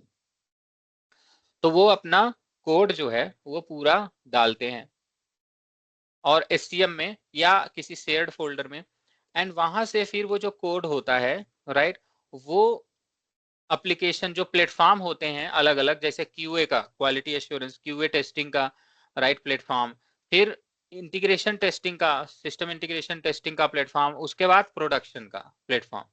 तो ऐसे कई सारे प्लेटफॉर्म होते हैं जिन प्लेटफॉर्म के ऊपर आप चीजों को रन करते हैं।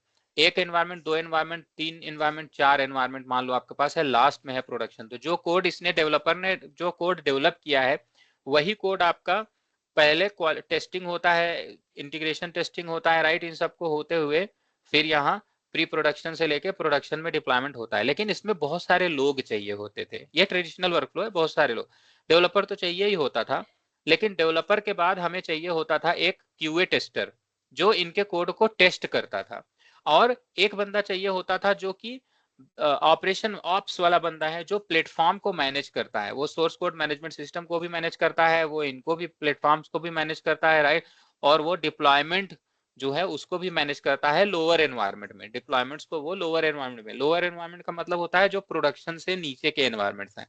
तो QA1 का एनवायरनमेंट है, SIT का, PT का। अब ये जो क्यूए टेस्टर होता था वो QA1 के एनवायरनमेंट में जब इनका डेवलपमेंट हो जाता था तब वो ऑप्स वाला जो बंदा है वो बिल्ड क्रिएट करता था, इनके क्यूए में डिप्लॉय करता था राइट। तो क्यूए एनवायरनमेंट में जो टेस्टर होते थे वो टेस्ट करते थे, और अगर उनका टेस्ट फेल कर गया, जो पैरामीटर्स उसके हिसाब से नहीं हुआ, तो वो वापस डेवलपर को भेज देते, भैया पता नहीं ये काम नहीं कर रहा है, इसको चेक करो। तब जाके डेवलपर जो है फिर से उस पर काम करता था, फिर से उसके फिक्सेस जो होते हैं, बग फिक्सेस, हॉट फिक्सेस, हम डिस्कस करेंगे what is bug fix, what is hot fix, how we can differentiate, what is semantic versioning software development में, all of these things we have to understand in DevOps right. तो source code management system में फिर से वो डालता है, ये cycle चलता है। तो जो ऑप्स का बंदा है वो लोअर एनवायरनमेंट को सारा कुछ मैनेज करता है। हम डेवऑप्स में हमेशा लोअर एनवायरनमेंट की बात करेंगे। DevOps is not responsible for the production environment.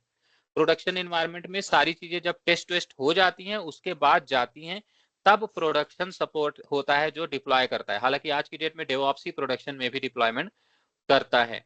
तो डेवलपमेंट हो गया, डेवलपमेंट साइकिल कंप्लीट हुआ, प्रोडक्शन में सारी चीजें चली गई, प्रोडक्शन में हमारा डिप्लॉयमेंट हो गया।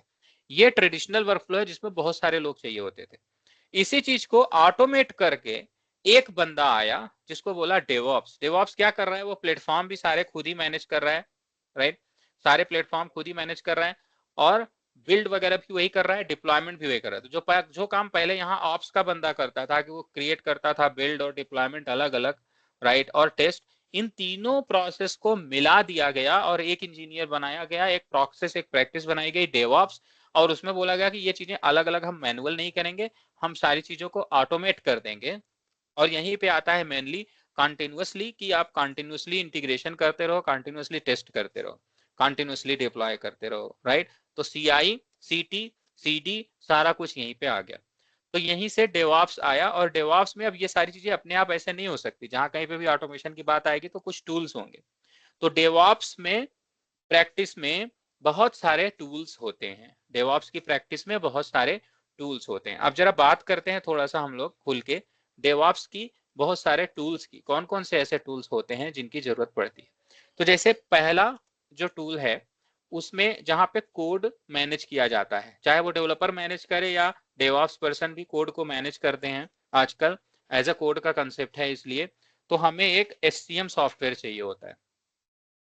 दूसरा फिर हमें क्या चाहिए होता है, एक आर्टिफैक्टरी चाहिए होता है। आर्टिफैक्टरी क्या होती है, सब लोग जानते हैं ना आर्टिफैक्टरी ना। इसमें से कहीं पे भी अगर कोई सा भी लैंग्वेज आपको नहीं समझ में आता है या उसके बारे में डिटेल में जानना है या और थोड़ा सा ज्यादा जानना है तो मुझे उस जरूर बताइएगा, एक्सप्लेन मैं उसको करूंगा आपको, ठीक है, तो डोंट वरी। सोर्स को I don't have idea. You don't have idea on which one, SCM और Artifactory? Artifact. Artifact, okay very good. Ravi आपका क्या डाउट है आर्टिफैक्टरी का? हाँ सर, मेरा भी है आर्टिफैक्ट्स।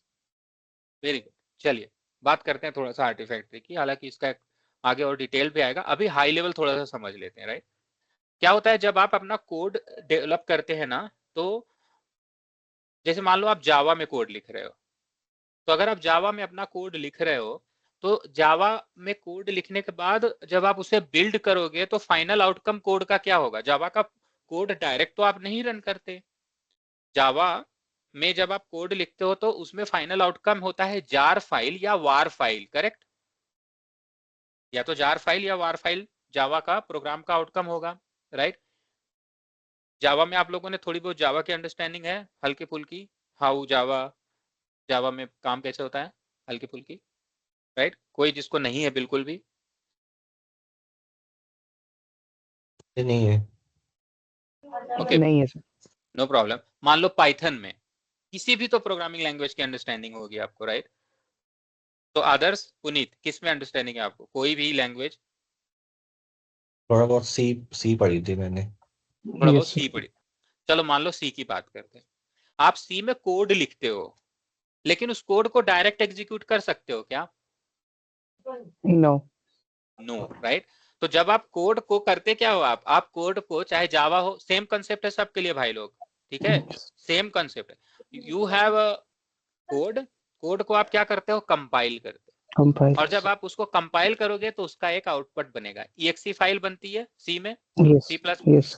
आप उस सी फाइल, उस फाइनल फाइल को जो फाइनल आउटपुट बन गया, now you can execute that. और जब उसको एग्जीक्यूट करेंगे तो जो कोड लिखा था वो फंक्शनलिटी अब जो इसमें बाइनरी में है, इसको जब एग्जीक्यूट करोगे तो वो प्रोग्राम रन कर जाएगा। उसको हम बोलते हैं बाइनरी, करेक्ट? Okay, binary. तो बाइनरी एंड कंटेनर। कंटेनर आप सबको थोड़ा थोड़ा पता है? एनीवन? डॉकर थोड़ा थोड़ा, कंटेनर डॉकर थोड़ा बहुत पता है सबको यस ना? यस यस है ना? वेरी गुड, सबको पता होना चाहिए क्योंकि ये बेसिक्स हैं, राइट? बहुत ज्यादा बेसिक्स हैं। अब हम लोग कंटेनर नहीं पढ़ सकते अनफॉर्चुनेटली। तो बाइनरी और कंटेनर ये दोनों है ना, एक्चुअली ये आउटकम होते हैं। जब भी आपने सॉफ्टवेयर डेवलप किया, फॉर एग्जांपल पाइथन में आकर आपने कोई सॉफ्टवेयर लिखा, अब पाइथन में चीजें कंपाइल होकर कोई आउटकम नहीं बनता है ना। नोड जेएस में अगर आपने कोई चीज लिखा तो नोड जेएस में आप npm से बिल्ड करोगे तो वो बिल्ड होके एक बिल्ड फोल्डर या डिस्ट फोल्डर बनता है, उसके अंदर सारे जावास्क्रिप्ट, एचटीएमएल, सीएसएस रहते हैं। आप केवल उसको उठा के कहीं वेब सर्वर पे चलाओगे तो आपका वेब एप्लीकेशन फ्रंट एंड चल जाएगा, ठीक है? तो इसको हम क्या, Soni you have understanding in npm? आपने किस में काम किया है? No, actually, not npm and all, but I know like अगर कोई कोड है तो वो obviously कोई स्क्रिप्ट भी है तो वो भी एक .sh फाइल में ही होगी।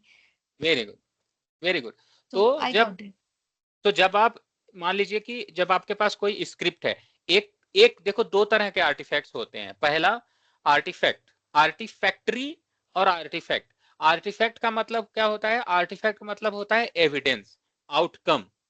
जब आपने कोड लिखा तो जैसा अभी आपने बोला सोनी की सेल स्क्रिप्ट, एक बेसिक एग्जांपल सेल स्क्रिप्ट, या तो Okay.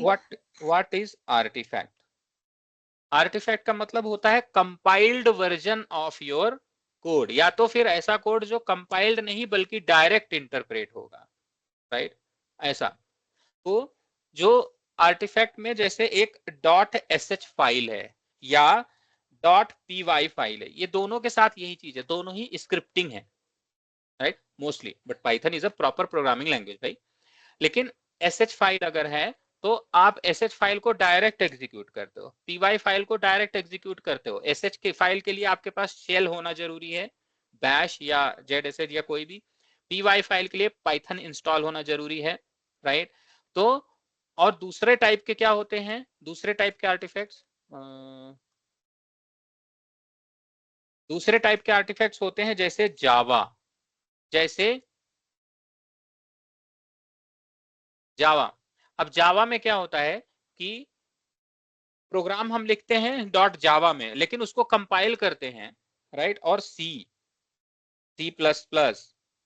तो इनमें क्या होता है, जब स्क्रिप्ट जो होती है ना, कोड हमारा, उसको जब हम कंपाइल करते हैं तो एक फाइनल बाइनरी बनती है।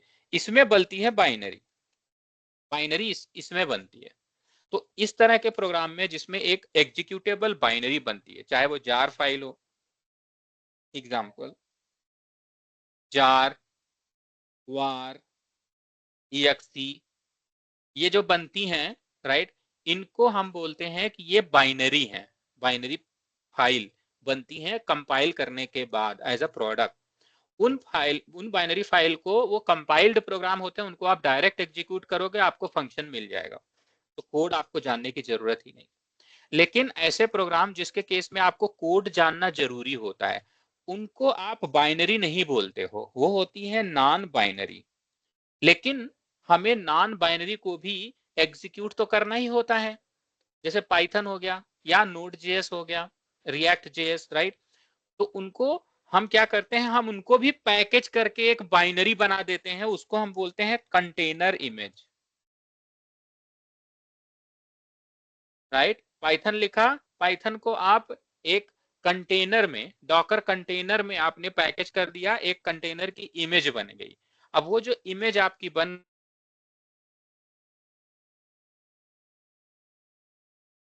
सुनिएगा, जो कंटेनर इमेज है उसके मल्टीपल वर्जन होने जरूरी हैं, राइट?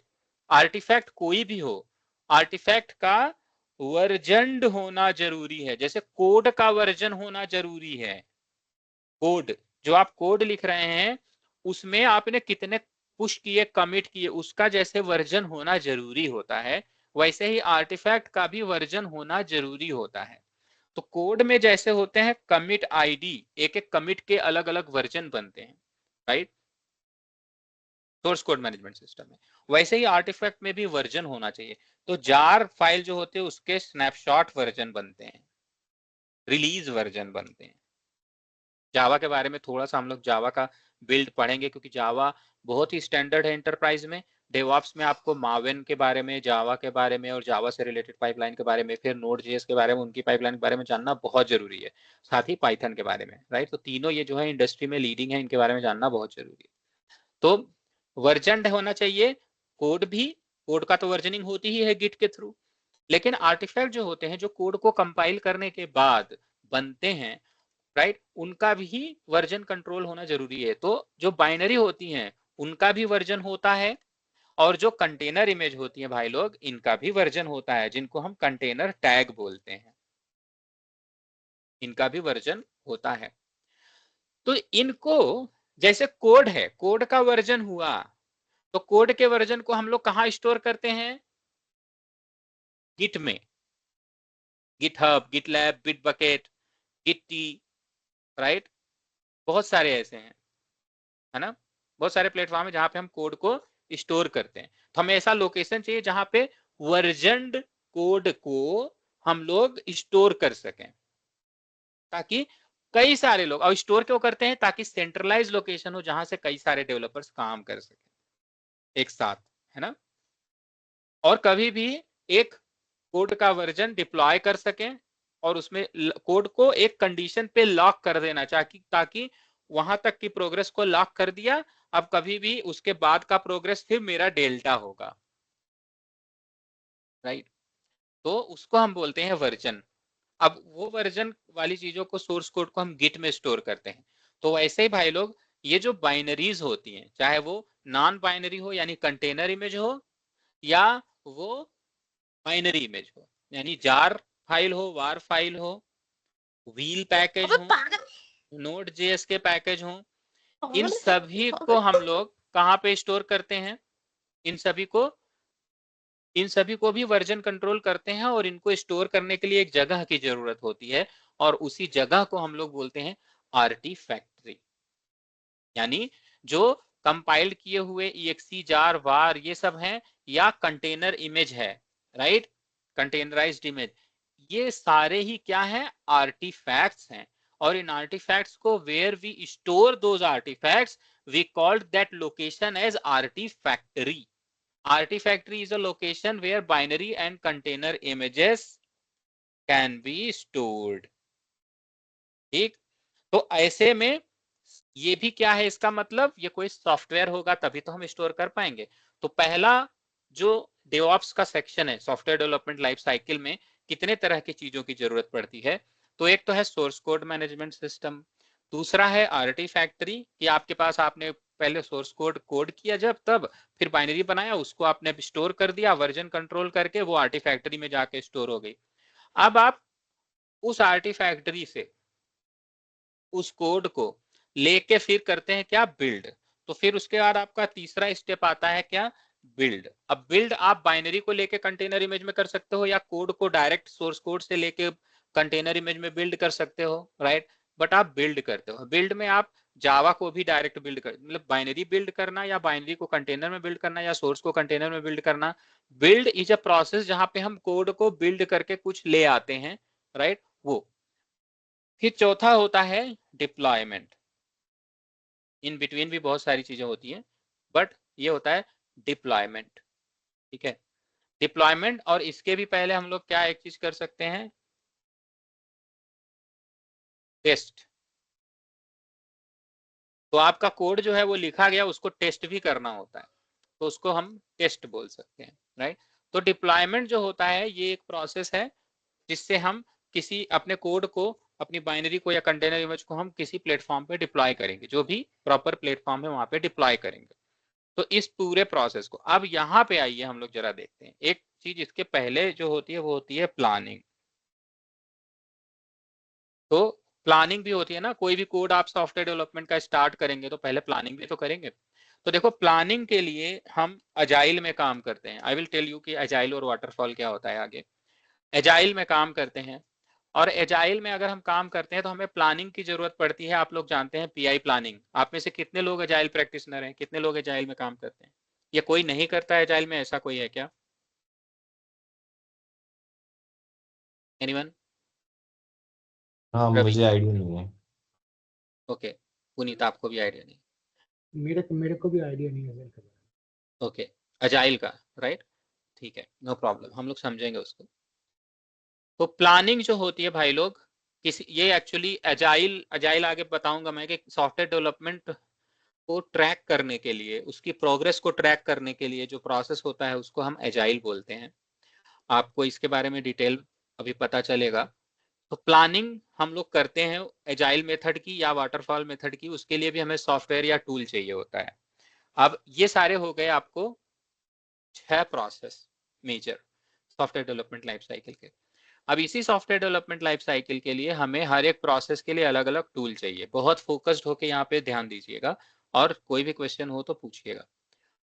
जब हम लोग प्लानिंग करते हैं अपने सॉफ्टवेयर डेवलपमेंट की तो हमें सॉफ्टवेयर चाहिए होता है जैसे जीरा। जीरा आप लोगों ने नाम सुना होगा, राइट? एटलासियन टूल है, एटलासियन जीरा। जीरा में हम लोग अपने कोड की, अपने सॉफ्टवेयर डेवलपमेंट की, प्रोजेक्ट की ट्रैकिंग करते हैं। तो जीरा में बहुत सारे एजाइल होता है या कैनबैन होता है, ऐसे बहुत सारे सॉफ्टवेयर डेवलपमेंट मेथोडोलॉजीज हैं जिनके थ्रू हम ट्रैकिंग करते हैं, मेनली कैनबैन एंड एजाइल बोर्ड। तो जीरा इज अ सॉफ्टवेयर, और ऐसे ही और बहुत सारे भी टूल्स होते हैं, बट मेजर जो सारी कंपनीज यूज करती हैं एटलासियन का जीरा जरूर यूज करती हैं। सोर्स कोड मैनेजमेंट सिस्टम जो है ये भी एक टूल है। इसको मैनेज करने के लिए टूल की जरूरत होती है या सॉफ्टवेयर की जरूरत होती है। देखो कितने सॉफ्टवेयर डेवऑप्स में हम यूज करते हैं, सॉफ्टवेयर डेवलपमेंट लाइफ साइकिल से एसोसिएटेड कितने टूल्स की जरूरत पड़ती है, हम लोग वो पढ़ रहे हैं। सोर्स कोड मैनेजमेंट सिस्टम में आपके पास बहुत सारे हैं, गिटहब, गिटलैब, गिट्टी और बहुत सारे हैं, राइट? बिटबकेट। आर्टिफैक्टरी जो है ना, आर्टिफैक्टरी जहां पे आप बाइनरी स्टोर कर सकते हो, कंटेनर इमेज वगैरह स्टोर कर सकते हो, उन्हें हम बोलते हैं आर्टिफैक्टरी। ऐसे बहुत सारे सॉफ्टवेयर हैं जो आर्टिफैक्टरी सपोर्ट करते हैं। एग्जाम्पल जैसे एनीवन हैज एनी एग्जाम्पल आर्टिफैक्टरी के किसी सॉफ्टवेयर का जहां पे हम लोग अपने आर्टिफैक्ट्स को स्टोर कर सकते हैं? किसी को कोई नाम दिमाग में आ रहा है?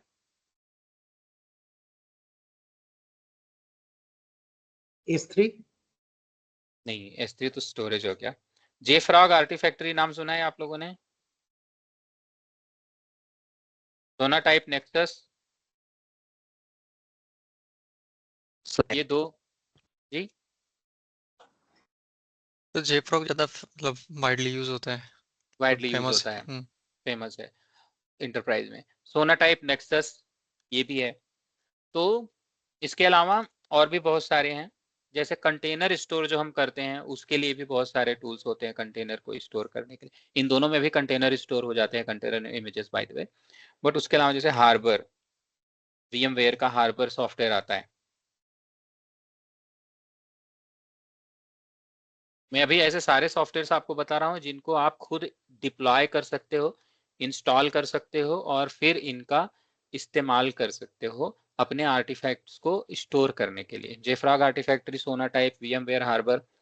तो इन सब में जो जेफ्रॉग आर्टिफैक्टरी या सोनाटाइप नेक्सस है, इसमें क्या होता है कि आप अपना Node.js के पैकेजेस को आप npm पब्लिश कमांड से डाल सकते हो, जावा जार फाइल को आप मावेन पब्लिश डिप्लॉय करके डाल सकते हो, या आपके पास कोई गो लैंग्वेज की है, राइट, या ब्राउन है या कैसे भी हैं, वो सारे रूबीज वगैरह के सारे रेल्स वगैरह सब कुछ इसमें आप पब्लिश कर सकते हो।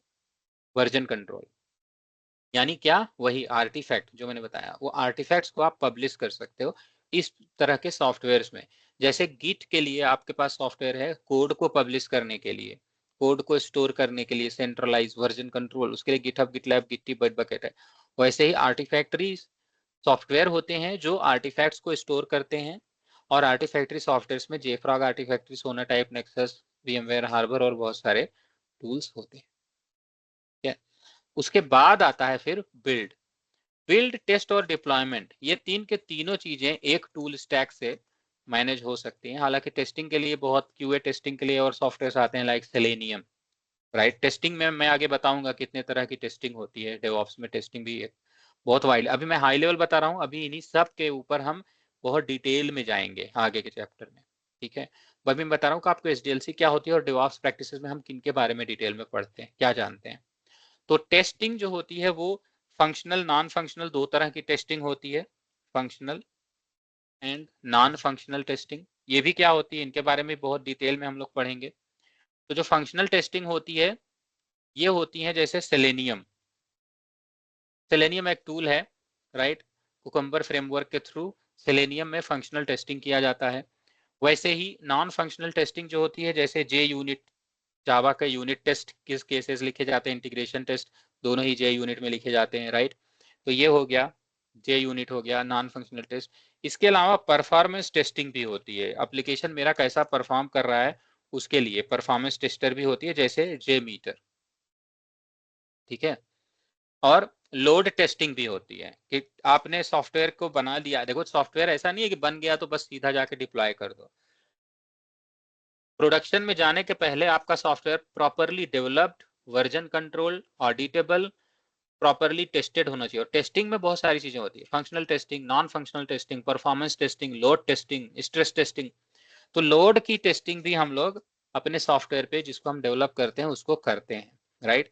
इसमें बहुत सारे हैं, जैसे लोड टेस्टिंग के लिए लोकस है, जे मीटर से भी लोड टेस्टिंग हो जाती है।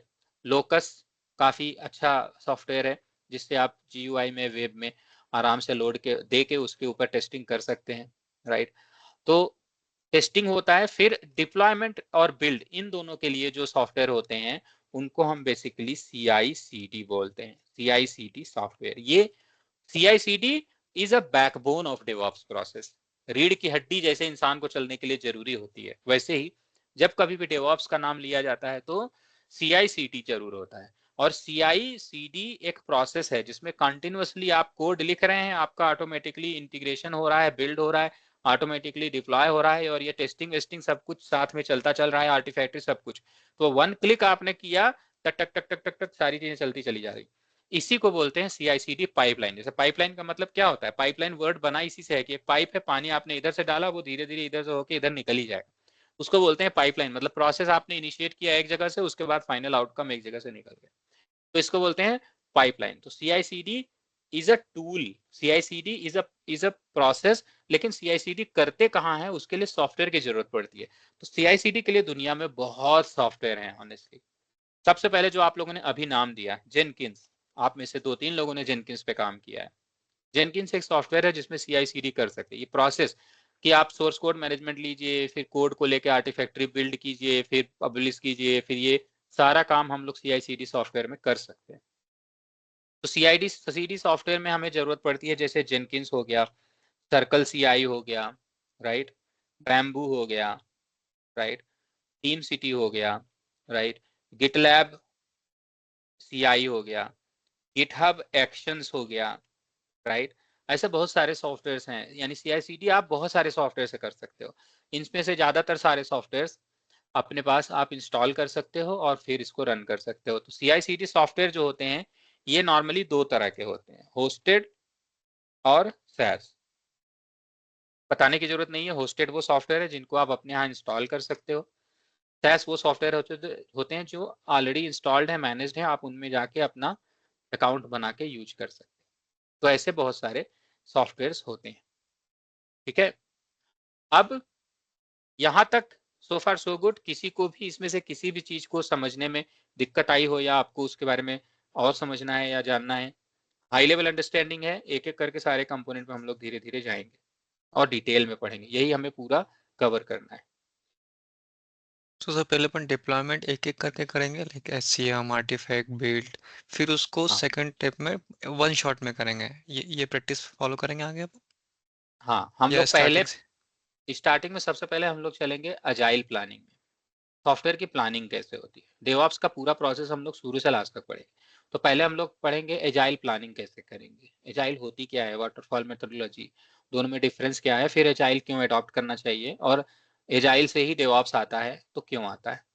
फिर प्लानिंग कैसे करते हैं, टिकट्स हम लोग जो फिर हम लोग बोर्ड की बात करेंगे, जैसे जीरा है वहाँ पे पीआई प्लानिंग क्या होती है, स्क्रम क्या होते हैं, राइट, बैकलॉग क्या होता है, बैकलॉग रिफाइनमेंट क्या होता है, बोर्ड पे कैनबन बोर्ड क्या होता है, स्टोरीज क्या होती है, टास्क क्या होती है, एपिक्स क्या होती है, राइट, इन सब के बारे में थोड़ा सा एजाइल के बारे में पढ़ेंगे, कैसे एजाइल की चीज़ें मैनेज करते हैं। उसके बाद हम लोग जाएंगे फिर source code management system Git के बारे में पढ़ेंगे, और अजूर डेवऑप्स में उसका क्या रिलेवेंट टूल है उसके बारे में पढ़ेंगे। फिर उसके बाद हम लोग चलेंगे बिल्ड कैसे करते हैं, फिर हम लोग CI/CD पाइपलाइन के बारे में पढ़ेंगे, आर्टिफैक्ट्री के बारे में पढ़ेंगे, राइट। तो धीरे धीरे करके फिर हम लोग सारी चीज़ें एक एक करके पढ़ते जाएंगे, और धीरे धीरे डॉट डॉट करके स्टेप बाय स्टेप चलेंगे। Make sense? Yes sir, perfect. Ravi? Yes sir, जैसे एज्योर बोर्ड है और ये जीरा है, तो क्या दोनों पढ़ेंगे या फिर इसे कुछ नहीं, हम सिमिलर? सिर्फ अजूर की चीज़ें पढ़ेंगे, बट जीरा फिर क्या है? जीरा भी सेम टूल है सॉफ्टवेयर है, प्लानिंग? जैसे हाँ मैंने तो एग्जांपल इसीलिए दिया, जैसे SCM का मैंने एग्जांपल दिया, तो मैंने बोला आप गिटहब भी है, उसमें भी सोर्स कोड मैनेजमेंट कर सकते हो सेम तरीके से, गिटलैब में भी, गिट्टी में भी, बीट पर, वैसे ही जो प्लानिंग होती है, प्रोजेक्ट प्लानिंग, उसको भी सॉफ्टवेयर डेवलपमेंट प्लानिंग, उसको भी आप अलग अलग टूल में, जीरा में भी कर सकते हो सेम तरीके से, नहीं, टर्मिनोलॉजी सेम। कॉन्सेप्ट सेम नहीं, मतलब कि आपका कह रहा है स्ट्रक्चर सेम होगा, यही कह रहे हैं आप? यस, हाँ, उसका और इसका ठीक है, कई जगह कई यस, ऑर्गेनाइजेशन में जीरा चल रहा होगा, कई ऑर्गेनाइजेशन में आपका अजूर अजूर बोर्ड चल रहा बोर्ड चल होगा। रहा होगा। परफेक्ट परफेक्ट परफेक्ट, यही कि किस ऑर्गेनाइजेशन में क्या चीज चल रही है कैसे, और हम लोग उसी को एक एक करके पढ़ते चलेंगे, कंपेयर करते चलेंगे। बट अजूर हम लोग यहाँ पे अजूर डेवऑप्स का टूल यूज करेंगे, तो अजूर डेवऑप्स हमारे पास अजूर बोर्ड है, तो अजूर बोर्ड में कैसे हम लोग प्लानिंग करते हैं प्रोजेक्ट और कैसे डिलीवरी करते हैं, वो हम लोग यहाँ से, ठीक है। फिर वैसे ही जैसे CI/CD पाइपलाइन में आप जेनकिंस में भी वही चीज होती है, circle CI, bamboo, team city, सब में भी वही चीज होती है, राइट। लेकिन हम लोग किस में पढ़ेंगे? अजूर पाइपलाइन में, अजूर पाइपलाइन में चीजें कैसे होती है, ठीक है। तो अजूर डेवऑप्स का टूल स्टैक, और कहीं पे भी हम लोग आराम से बिल्कुल कंपेयर भी करते चलेंगे, सो डोंट वरी, अगर आप पहले से किसी टूल को पढ़ के भी आए हो तो आपको इसमें कोई दिक्कत नहीं होगी, नहीं सर होनी चाहिए। बाकी जो ये आपने जो इंडिपेंडेंट जो वो सॉफ्टवेयर जो किया है, ये सारे क्या लाइनक्स बेस होता है या विंडो बेस होता है? ये जैसे नहीं, इनको सेलेनियम हो आप गया, किसी पे जेंकिन? भी इंस्टॉल कर सकते हो। ये जो ओके। सॉफ्टवेयर है ये क्या है? सॉफ्टवेयर है, और सॉफ्टवेयर को OS चाहिए, तो OS कोई सा भी हो, अच्छा लाइनक्स पे अच्छा। भी इंस्टॉल होता है, जैसे जेनकिंस आप लाइनक्स पे भी इंस्टॉल करते हो ना, ठीक है। विंडोज पे भी। तो वैसे ही ये जो सॉफ्टवेयर हैं, सेलेनियम, JUnit, JMeter, लोकस, इन सबको भी आप विंडोज पे, लाइनक्स पे भी कर सकते हो। ओके ओके प्लेटफॉर्म इंडिपेंडेंट है, डेवऑप्स की चीजों को प्लेटफॉर्म OS से नहीं जोड़ते कभी, ओके ओके। ठीक है। ओके, तो ये हाई लेवल अंडरस्टैंडिंग थी। आदर्श, आपका क्या क्वेश्चन है प्लीज? सर एक क्वेश्चन है, जैसे अभी हमने STL से डिस्कस करा, जी। तो इसमें डेवऑप्स का पर्टिकुलर रोल स्टार्ट कहाँ से होता है? Like what I read from other sources, like जैसे प्लानिंग, डिफाइनिंग एंड डिजाइनिंग, इसके बाद डेवऑप्स की एंट्री होती है, like in automating the buildings and testing and correct, deployment. You are right. So DevOps की एंट्री होती है जहां पे कोड रेडी, कोड कमिट हो गया, code source code management system में, अब यहां से डेवऑप्स की एंट्री शुरू। ओके। बट PI प्लानिंग जो होती है, या प्रोजेक्ट की प्लानिंग, एजाइल, ये तो सबके लिए सेम है, सबको जानना जरूरी होता है, बिकॉज अगर डेवऑप्स उसे नहीं जाना, हालांकि डेवऑप्स का उतना रोल उसमें होता नहीं है, मेजरली डेवऑप्स का रोल होता है सोर्स कोड मैनेजमेंट सिस्टम को डिटेल में जानना, आर्टिफैक्ट्स को डिटेल में जानना, CI/CD प्लानिंग हर एस्पेक्ट से जानना, इनके बारे में, कुबरनेटिस, कंटेनराइजेशन, बिल्ड कैसे करना है, डिप्लॉय कैसे, उनके बारे में, टूल्स के बारे में, राइट। इवन टेस्टिंग के बारे में भी जानने की उतनी जरूरत नहीं होती, क्योंकि QA टेस्टर्स का रोल अलग होता है अभी भी, बट स्टिल डेवऑप्स को सारी चीजें इंटीग्रेट करनी है, तो उसको सबके बारे में जानना बहुत जरूरी है। Okay, got, thank you. Okay, so slide पे अगर हम चलें, तो इसके जस्ट बाद हम लोग समझने वाले हैं कि मोनोलिथिक सर्विसेज क्या होती हैं और माइक्रो सर्विसेज क्या होती है। सॉफ्टवेयर हमको समझ में आया कि सॉफ्टवेयर वो है जो आप कोड में आपने लिख दिया, और लिखने के बाद आपने कोड में पुश कर दिया। आज थोड़ी सी थ्योरेटिकल अंडरस्टैंडिंग हो रही है, कहीं पे भी अगर आपको लग रहा होगा कि थोड़ा सा ज़्यादा हो रहा है तो आप बोल दीजिएगा, we can stop. I know this is, ये आज का सेशन है, हालांकि भी हमने बहुत ज़्यादा कवर किया नहीं है, बहुत बेसिक्स है, बहुत ही ज़्यादा, और जितना कुछ भी किया है ये हाई लेवल ओवरव्यू है। हम इन्हीं के बारे में बहुत डिटेल में धीरे धीरे पढ़ने वाले हैं, ठीक है। तो what is SDLC, what is software development, process क्या है, डेवऑप्स का रोल कहाँ होता है, right. DevOps is usually a glue, मैं अक्सर जब डिफिनीशन देता हूँ डेवऑप्स का तो बोलता हूँ कि डेवऑप्स इज अ ग्लू, एक ग्लू है between the development and operations, यानी प्लेटफॉर्म जो डिप्लॉयमेंट प्रोसेस है, बिल्ड प्रोसेस है, ऑपरेशंस वो, और डेवलपमेंट यानी सॉफ्टवेयर का डेवलपमेंट और सॉफ्टवेयर का ऑपरेशंस यानी डिप्लॉयमेंट वगैरह, इन सब के बीच में जो डेवऑप्स है वो ग्लू की तरह काम करता है। डेवऑप्स डेवलपमेंट नहीं करता लेकिन डेवलपमेंट से अलाइंड रहता है। डेवऑप्स प्लेटफॉर्म नहीं बनाता लेकिन प्लेटफॉर्म से अलाइंड रहता है, क्योंकि डेवलपमेंट के बनाए हुए आउटकम को उसे प्लेटफॉर्म के ऊपर डिप्लॉय करना होता है।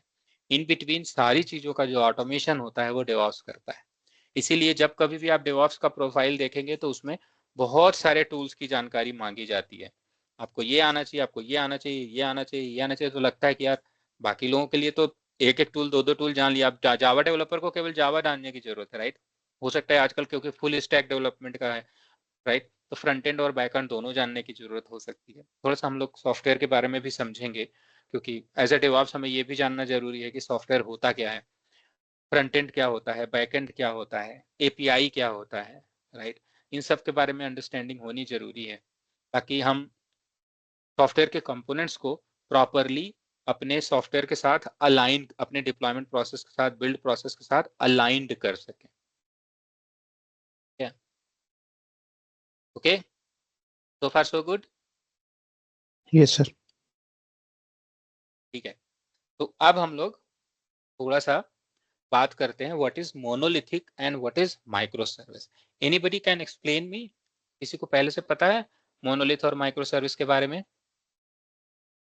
Like entire database or structure, everything on one single failure server. Single system, single Single machine, है ना। system. तो उसे हम Like मोनो, हाँ जी please. yes sir, like monolith, we can say it's like a big app. Everything is in one piece. Like we can write or deploy or manage everything is together. But in microservices, I believe it's independent of the each piece of work and lots of small separate pieces. And scaling is better in microservices rather than monolithic architecture. Very good. But which one you will prefer and why? Microservices. So it is more pros than monolithic architecture as the scaling is there, and the best, like we are currently learning DevOps and deployment. So deployment I think is more beneficial in microservices rather than the monolithic architecture. So you are trying to say that deployment means that patching, upgradation of components, right? Yes, and the deployment thing. Very good. तो इसी को थोड़ा सा और अच्छे से अगर समझें तो what is monolith architecture and what is micro service architecture, इसका मैं एग्जांपल देके समझाता हूँ। मान लो आपको एक वर्डप्रेस, आप में से कितने लोगों ने कभी यूज किया है या जानते हैं WordPress? Lamp stack? WordPress mostly सभी जानते रहेंगे। Right, anybody who don't know WordPress?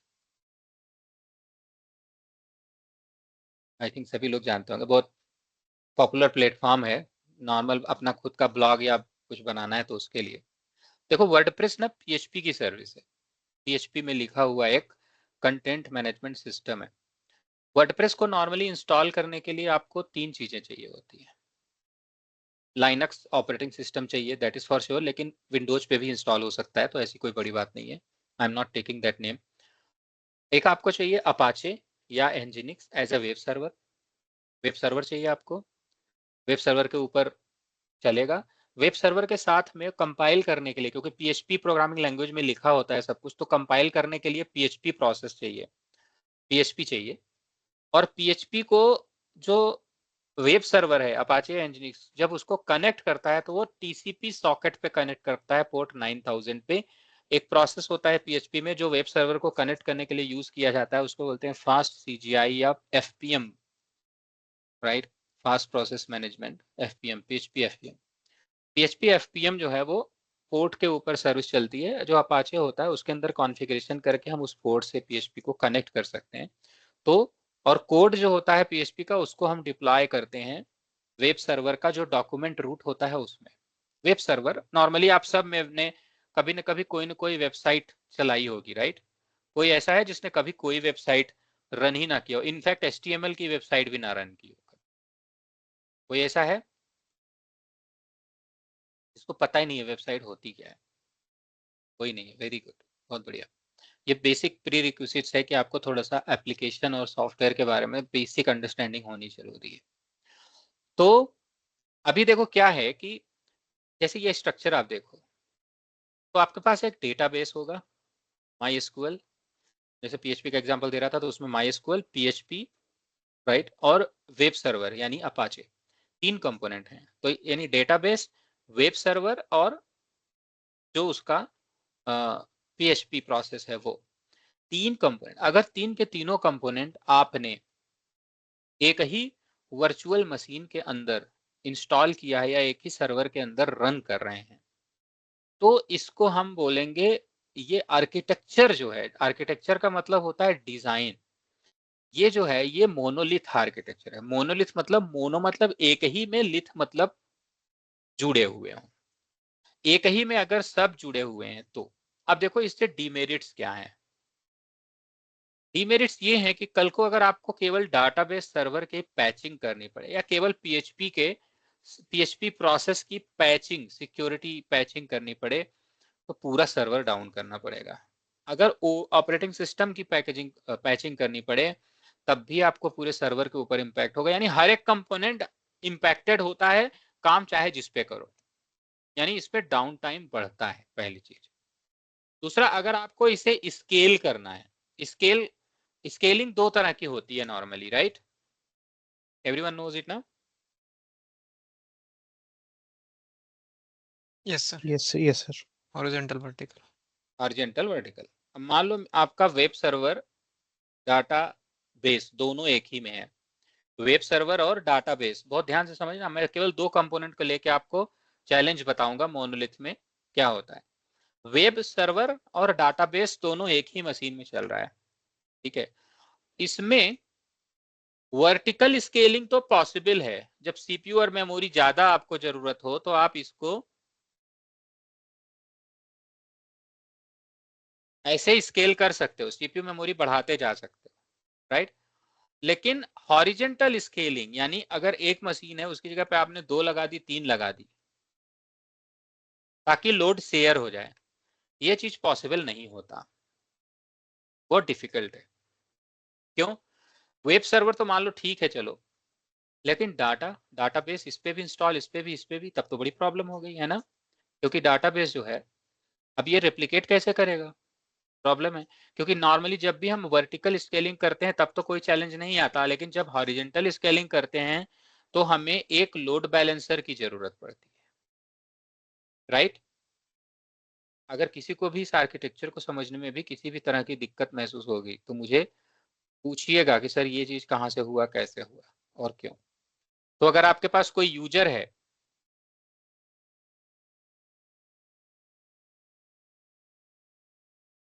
तो वो यूजर, उसको एक ही आईपी एड्रेस चाहिए होता है चीजों को एक्सेस करने के लिए, राइट? तो वो जो यूजर है वो ऐसे वो लोड बैलेंसर की आईपी को एक्सेस करता है। अगर एक यूजर के बजाय 2 यूजर, 3 यूजर हों, चाहे जितने यूजर हों, वो सारे यही करते हैं, लोड बैलेंसर की आईपी एक्सेस करते हैं। तो इनके जो रिक्वेस्ट होते हैं वो लोड बैलेंसर को आते हैं, लोड बैलेंसर से वो चीजें इस सर्वर पे इस पे राउंड रॉबिन अपना घूमते हैं। तो रिस्पांस कोई भी देता है। प्रॉब्लम ये है कि अगर आपने ऐसा वर्टिकल के बजाय हॉरिजेंटल स्केलिंग किया, इसको बोलेंगे हॉरिजेंटल स्केलिंग, क्योंकि लोड यहाँ पे डिस्ट्रीब्यूट हो जाता है तीनों में। तो इस सिचुएशन में डाटाबेस जो है वो इन्होंने कोई इंसर्ट किया, कोई स्टेटमेंट, इंसर्ट स्टेटमेंट चलाया, सबमिट किया, मान लो एक फीडबैक फॉर्म है, उसमें किसी ने एक्सेस किया, ये वाला से रिक्वेस्ट एक्सेस हुआ, फिर उसने फीडबैक भर के सबमिट किया, इसमें चला गया। अब जब वो फिर से रीड कर रहा है तो वो रिक्वेस्ट इस पे आ रहा है, तो उसको डाटा नहीं मिला, सबमिट किया था लेकिन मिला नहीं, चैलेंज है। तो डाटाबेस का सिंक्रोनाइज्ड होना या रेप्लिकेटेड होना जरूरी है, और ऐसे में रेप्लिकेशन आपको कॉन्फ़िगर करना पड़ता है, which is a tedious job, very tedious job, right. लेकिन सोचो अगर सिर्फ वेब का कंपोनेंट यहाँ होता, सिर्फ वेब कंपोनेंट, और मैं डेटाबेस को डीकपल कर दूं, डेटाबेस को मैं डीकपल कर दूं कि डेटाबेस एक अलग जगह रहे, तो वेब जो है वो डेटाबेस को कनेक्ट करे ऐसे,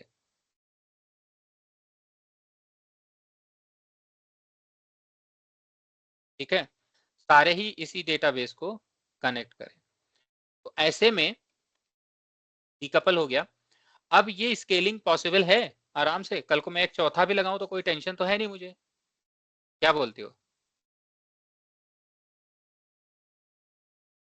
भाई लोग, सही है? Yes. कोई टेंशन नहीं, राइट, क्योंकि वेब तो स्टैटिक है, यहाँ पे स्टैटिक कंपोनेंट है, इसको हम बोलेंगे स्टेटलेस। अभी स्टेटलेस और स्टेटफुल का डिफरेंस भी हम लोग समझेंगे, डोंट वरी।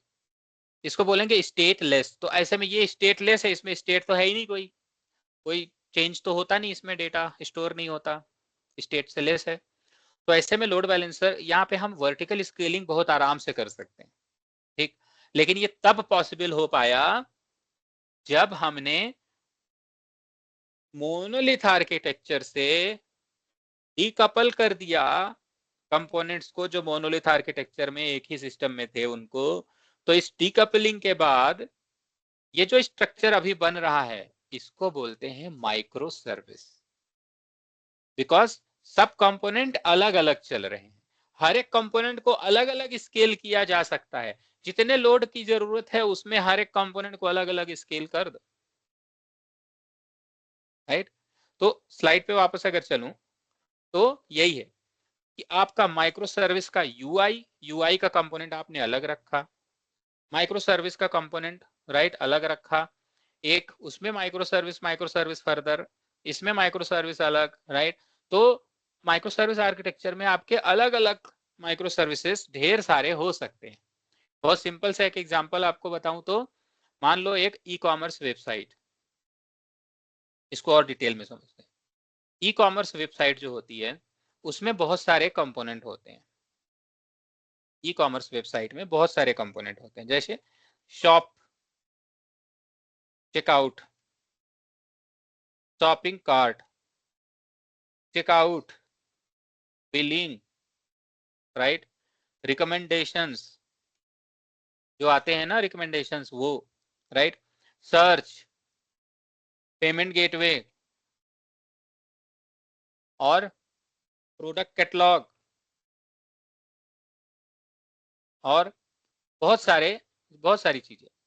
तो इतने सारे कंपोनेंट, अब ये सारे कंपोनेंट हम चाहें तो एक ही सॉफ्टवेयर बनाए, एक ही कोड में सब कुछ लिख दें, और क्या अलग अलग कंपोनेंट में इनको लिखें और इनको आपस में एक दूसरे के साथ कनेक्ट कर दें माइक्रो सर्विस आर्किटेक्चर में।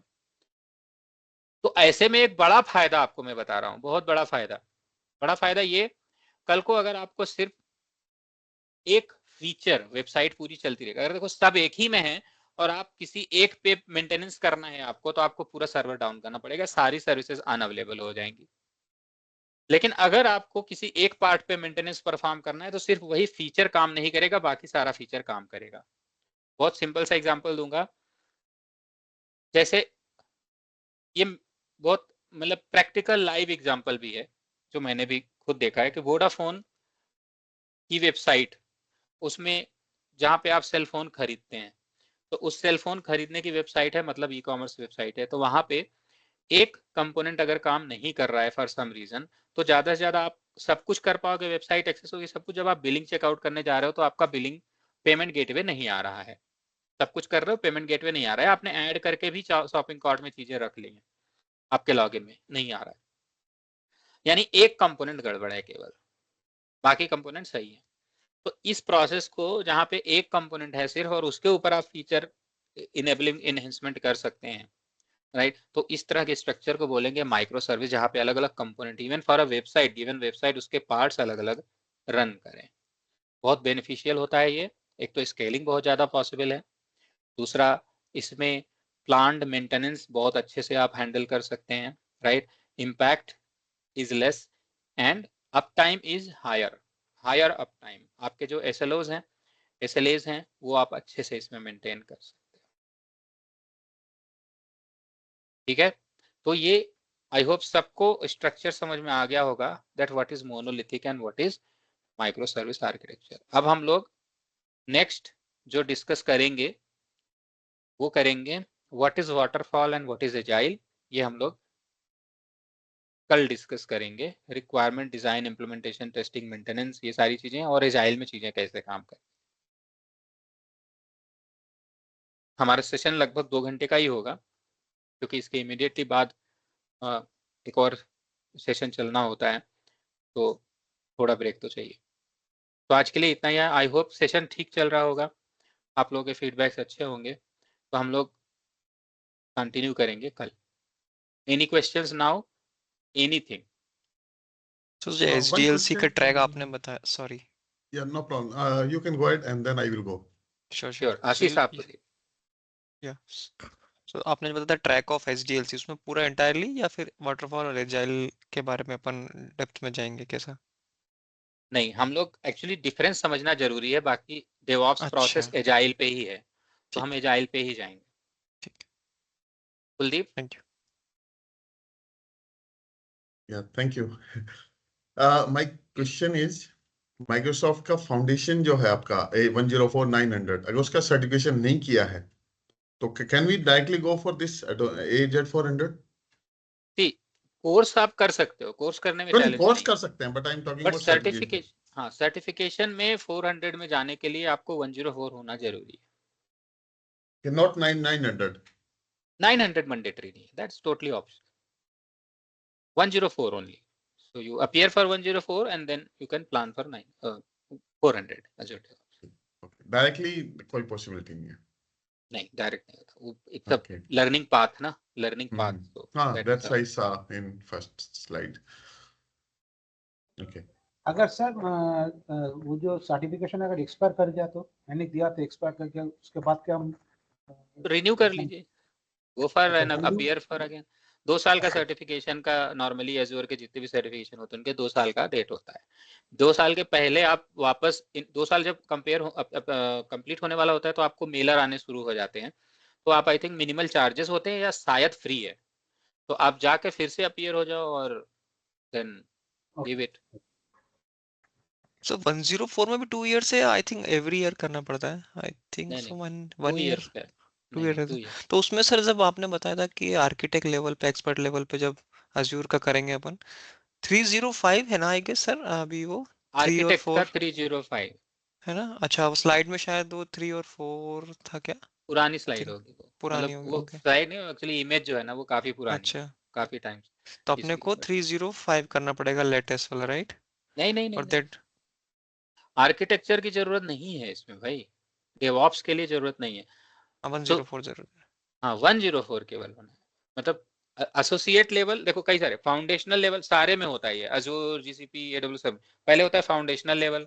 जैसे GCP में जाएंगे तो GCP क्लाउड डिजिटल लीडर का एक है पहले, यहाँ अजूर फंडामेंटल का एक है पहले, राइट। उसके बाद एसोसिएट लेवल का वर्टिकल होता है, जिसमें एसोसिएट लेवल में कई सारे डोमेन्स हैं, डेवलपमेंट का है, डिजाइनिंग का है, डेटा साइंस का है, AI का है, राइट। तो उसको बोलेंगे एसोसिएट लेवल, उसी में AG104 आता है क्लाउड इंजीनियर का, एसोसिएट क्लाउड इंजीनियर। GCP में भी ऐसे ही है, ACE बोलते हैं, सो ACE, राइट, उसमें भी बोलते हैं एसोसिएट क्लाउड इंजीनियर। उसके बाद आता है एक्सपर्ट या प्रोफेशनल लेवल, उसमें है DevOps, cloud architect, network security, data science और बहुत सारी चीजें। से कोर्स के एंड तक सपोज अभी मुझे एक्सपर्टीज लेवल का नहीं आता और मेरे टीम में सपोज 3-4 इयर्स 5 इयर्स जिन लोगों ने ऑलरेडी काम किया है, तो क्या कोर्स के एंड तक मैं उनके इक्वलेंट, उनके टर्मिनोलॉजीज, उनके इक्वल वर्क हो जाएगा?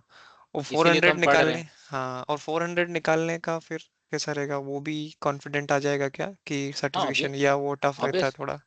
ये जो कोर्स हमारा है ये पूरा करने के बाद पहला आप प्रोफेशनल लेवल पे डेवऑप्स जॉब परफॉर्म कर सकते हो, क्योंकि हम प्रैक्टिकल हैंड्स ऑन सेशन ही रहेगा और टोटल इंटरप्राइज में कैसे काम होता है सेम वो चीज हम लोग डिट्टो रेप्लिकेट करके समझेंगे कोर्स जो है उसमें साथ साथ चलते चलते। तो एक तो आप डे टू ऑपरेशन के लिए तुरंत रेडी रहेंगे। वो एक्सपीरियंस, देखो एक्सपीरियंस की बात करोगे तो एक्सपीरियंस काम करने से आता है, ट्रेनिंग करने के बाद एक्सपीरियंस नहीं आता। ट्रेनिंग करने के बाद लॉजिक और अंडरस्टैंडिंग्स होती है आपकी।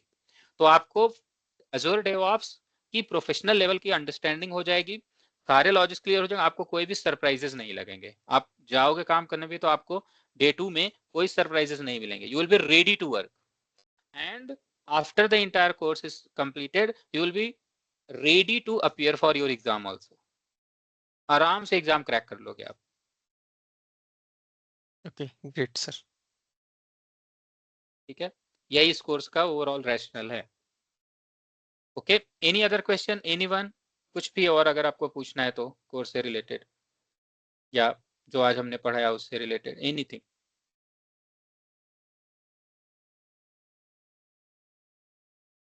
Okay sir one question, could you please go last slide जहाँ पे हम स्केलिंग की बात कर रहे थे। अच्छा स्केलिंग के बाद जहाँ, ओके तो स्लाइड में नहीं था वो, इसमें था सॉरी राइट, नॉट बैड। ये यस, वाला। हाँ बोलिए। सो यहाँ पे हमने वर्टिकल स्केलिंग करी, ठीक राइट। सो व्हाट, मेरा जस्ट एक क्वेश्चन आया कि what if we do horizontal scaling. अगर if I am right, horizontal scaling means like अगर हमारे पास 2 CPU एंड 4 GB रैम का कोई है तो we can just extend it to 4 GB and like 4 CPU and 8 GB RAM, right? Very good, कर सकते हैं आप, बिल्कुल कर सकते हैं, लेकिन यहाँ पे एक प्रॉब्लम आएगी आपको। Vertical scaling is always limited. समझ रहे हैं क्यों लिमिटेड होगी? एग्जैक्टली, क्योंकि ये किसी न किसी अंडरलाइन सर्वर पे चल रहा है। उस सर्वर की जो मैक्सिमम कैपेसिटी है सिर्फ उतना ही इसको आप स्केल कर सकते हो ना वर्टिकल, उससे ज्यादा नहीं कर सकते। लेकिन हॉरिजेंटल करोगे तो ये जरूरी नहीं है कि ये दोनों एक सर्वर पे हो, ये दूसरे पे होगा, तीसरे पे होगा, चौथे पे होगा। तो सर्वर्स में ये स्केल कर सकता है मैसिव अमाउंट में, तो इसकी लिमिट कंपैरेटिवली बहुत हाई होगी। पहला फीचर और पहला जो सक्सेस आपको मिलेगा। दूसरा इसका सबसे बड़ा बेनिफिट क्या है कि अगर सिंगल सर्वर है और वो that goes down then the entire service is down. लेकिन अगर वर्टिकल स्केलिंग की बात करो और अगर हॉरिजॉन्टल स्केल्ड है, भले चाहे 2 में स्केल है, if one goes down the another will still be able to handle your request। so resiliency बढ़ जाती है यहाँ पे जब आप वर्टिकल स्केलिंग करते हैं। ओके, ये 2 बेनिफिट मेजर हैं इसमें। तो सर वर्टिकल स्केलिंग को इलास्टिसिटी भी बोल सकते हैं? हाँ यस, मैंने आपको पढ़ाया हुआ है अजूर वाले सेशन में इलास्टिसिटी एंड स्केलेबिलिटी। और वर्टिकल को हम इलास्टिसिटी बोलते हैं इसीलिए because it comes with elastic behaviour. Elastic क्या होता है? आपने पकड़ के खींच के बड़ा कर दिया, फिर छोटा भी कर दिया, छोड़ दिया, छोटा हो गया, लेकिन रहता वो एक ही ऑब्जेक्ट है। तो यानी एक ही वीएम उसको रिसाइज करते गए ऐसा, तो वो हो गया आपका। और हॉरिजॉन्टल में जब आपके पास रिसोर्स आपने एक्स्ट्रा ऐड कर दिया उस पूल में, फिर एक्स्ट्रा और फिर एक्स्ट्रा और, तो पूल में आप रिसोर्स ऐड करते गए, आपका ओवरऑल पूल की कैपेसिटी बढ़ती चली गई, right? Double double double double. Yes sir, good, thank you. ठीक है, I hope session is going good, thank you very much. कल हम लोग मिलते हैं सेम टाइम पे और आगे की चर्चा करेंगे। सर रिकॉर्डिंग तो सर मिलती रहेगी ना LMS पे, अपने पोर्टल पे? हाँ, आप जो आपका स्टूडेंट पोर्टल है उस पे मैं जैसे ही अभी सेशन खत्म हो गया राइट, तो अभी मैं इमीडिएटली इसको अपलोड कर दूंगा एंड उसके बाद बट